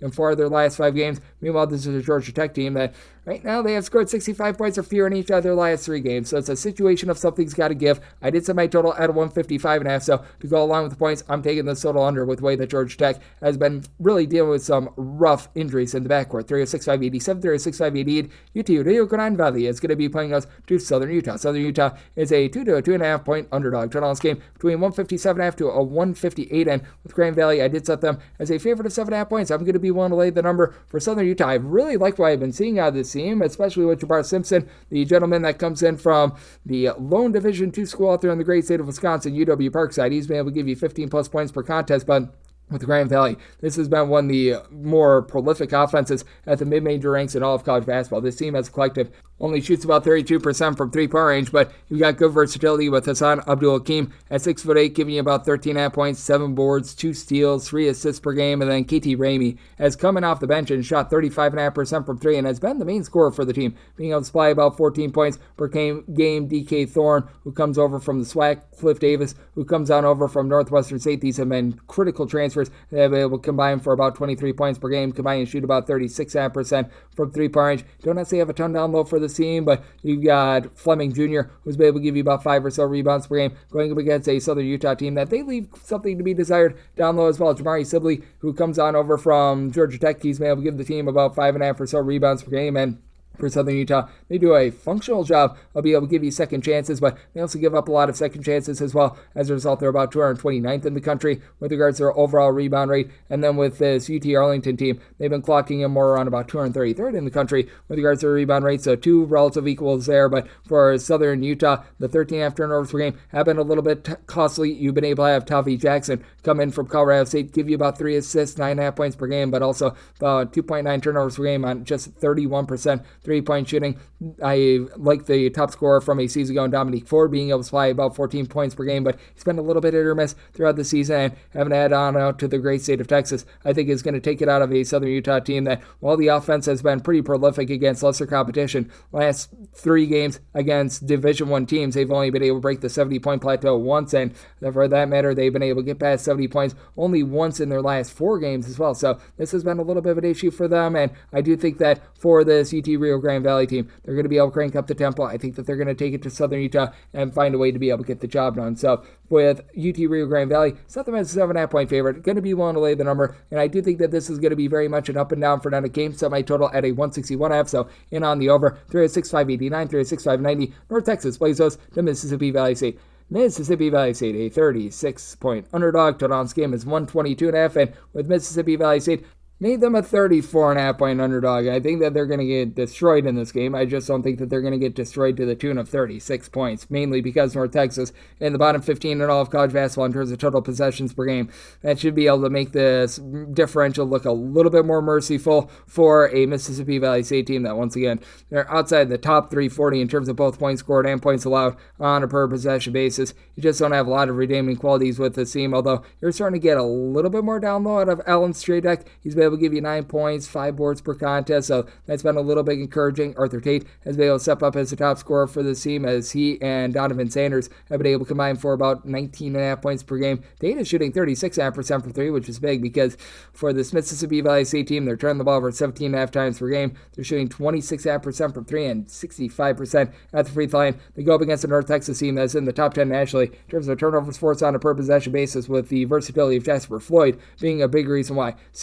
8.5 points, right around about 4 assists per game. North Texas, always a relatively good three-point shooting team. They're shooting a collective 36% from three-point range, with Latrell Jossel along with Aiton Wright being Mr. Wright for the team, a combined about 22.5 points per game. Both are shooting 39% from three-point range. They're not as dominant on the glass as they have been in past years, but Rondo Walker along with Jonathan Massey, these two guys have both been able to give you about 5 boards per contest. Massey has been able to step in from McNeese. He's been able to give you about 8.5 points per game. I think that he spent a year over at Longwood as well, and despite the fact that you lack really that primary big man like you typically see when they're in Texas, they're still doing a pretty functional job on the glass. North Texas, in terms of their overall rebound rate, about 176th in all of college basketball, and again, more than what we could say for our good friends at Mississippi Valley State, who is 363rd out of 364 D1 teams. But again, I just keep coming back to it. With North Texas, they're going to win this game. They're going to win this game easily. They just aren't going to have enough possessions to be able to win this game by margin, though. So it is a circumstance where I set my line at a 34.5. I'm going to be willing to take the points and set my total at 118.5. North Texas is really a bull constrictor with regards to their defense at Mississippi Valley State.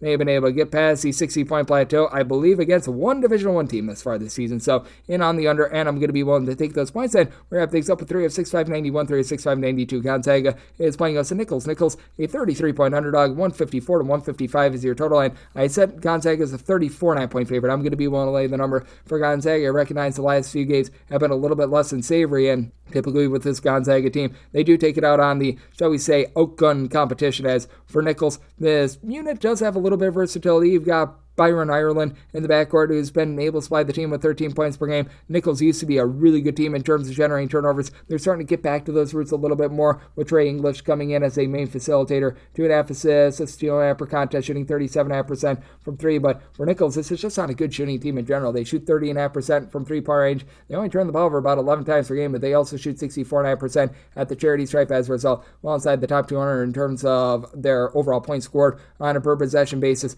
Nichols has also had had a little bit of difficulty on the glass outside the top 200 with regards to rebound rate. And Graham Ike, talk about a feast or famine guy. He's either going to give you a double-double or he's going to give you a big giant nothing burger. Like, he was amazing in that game against Kentucky, and then he was amazingly average in that game against UConn. You don't get a lot of in between. Leaf Battle has actually been the main scorer for this team, shooting 36.5% from three, and it's a Gonzaga team that they're not quite the same shooting team that they've been in the past, but they're just really efficient with their offense. Like, this is still a Gonzaga team that clocks in the top 20 in terms of points scored on a per possession basis, and the misnomer with Gonzaga is that they're always an amazing three-point shooting team. Where they really shine is actually with their two-point shooting percentage, where year in and year out they're in the top 5 with this regard. Right now they're just outside of that. Right now they're outside the top 10, so that's something that you figure that they're going to be able to improve upon with the likes of Brandon Huff. We're able to give you about 12 points per contest. He's been able to chip in there about 4 boards per game. With Ryan Nembhard, 10.3 assists, so 1.7 turnovers per game. He has been so efficient with the ball, and Gonzaga has actually been a much improved team on the defensive side of things, as they're currently in the top 30 in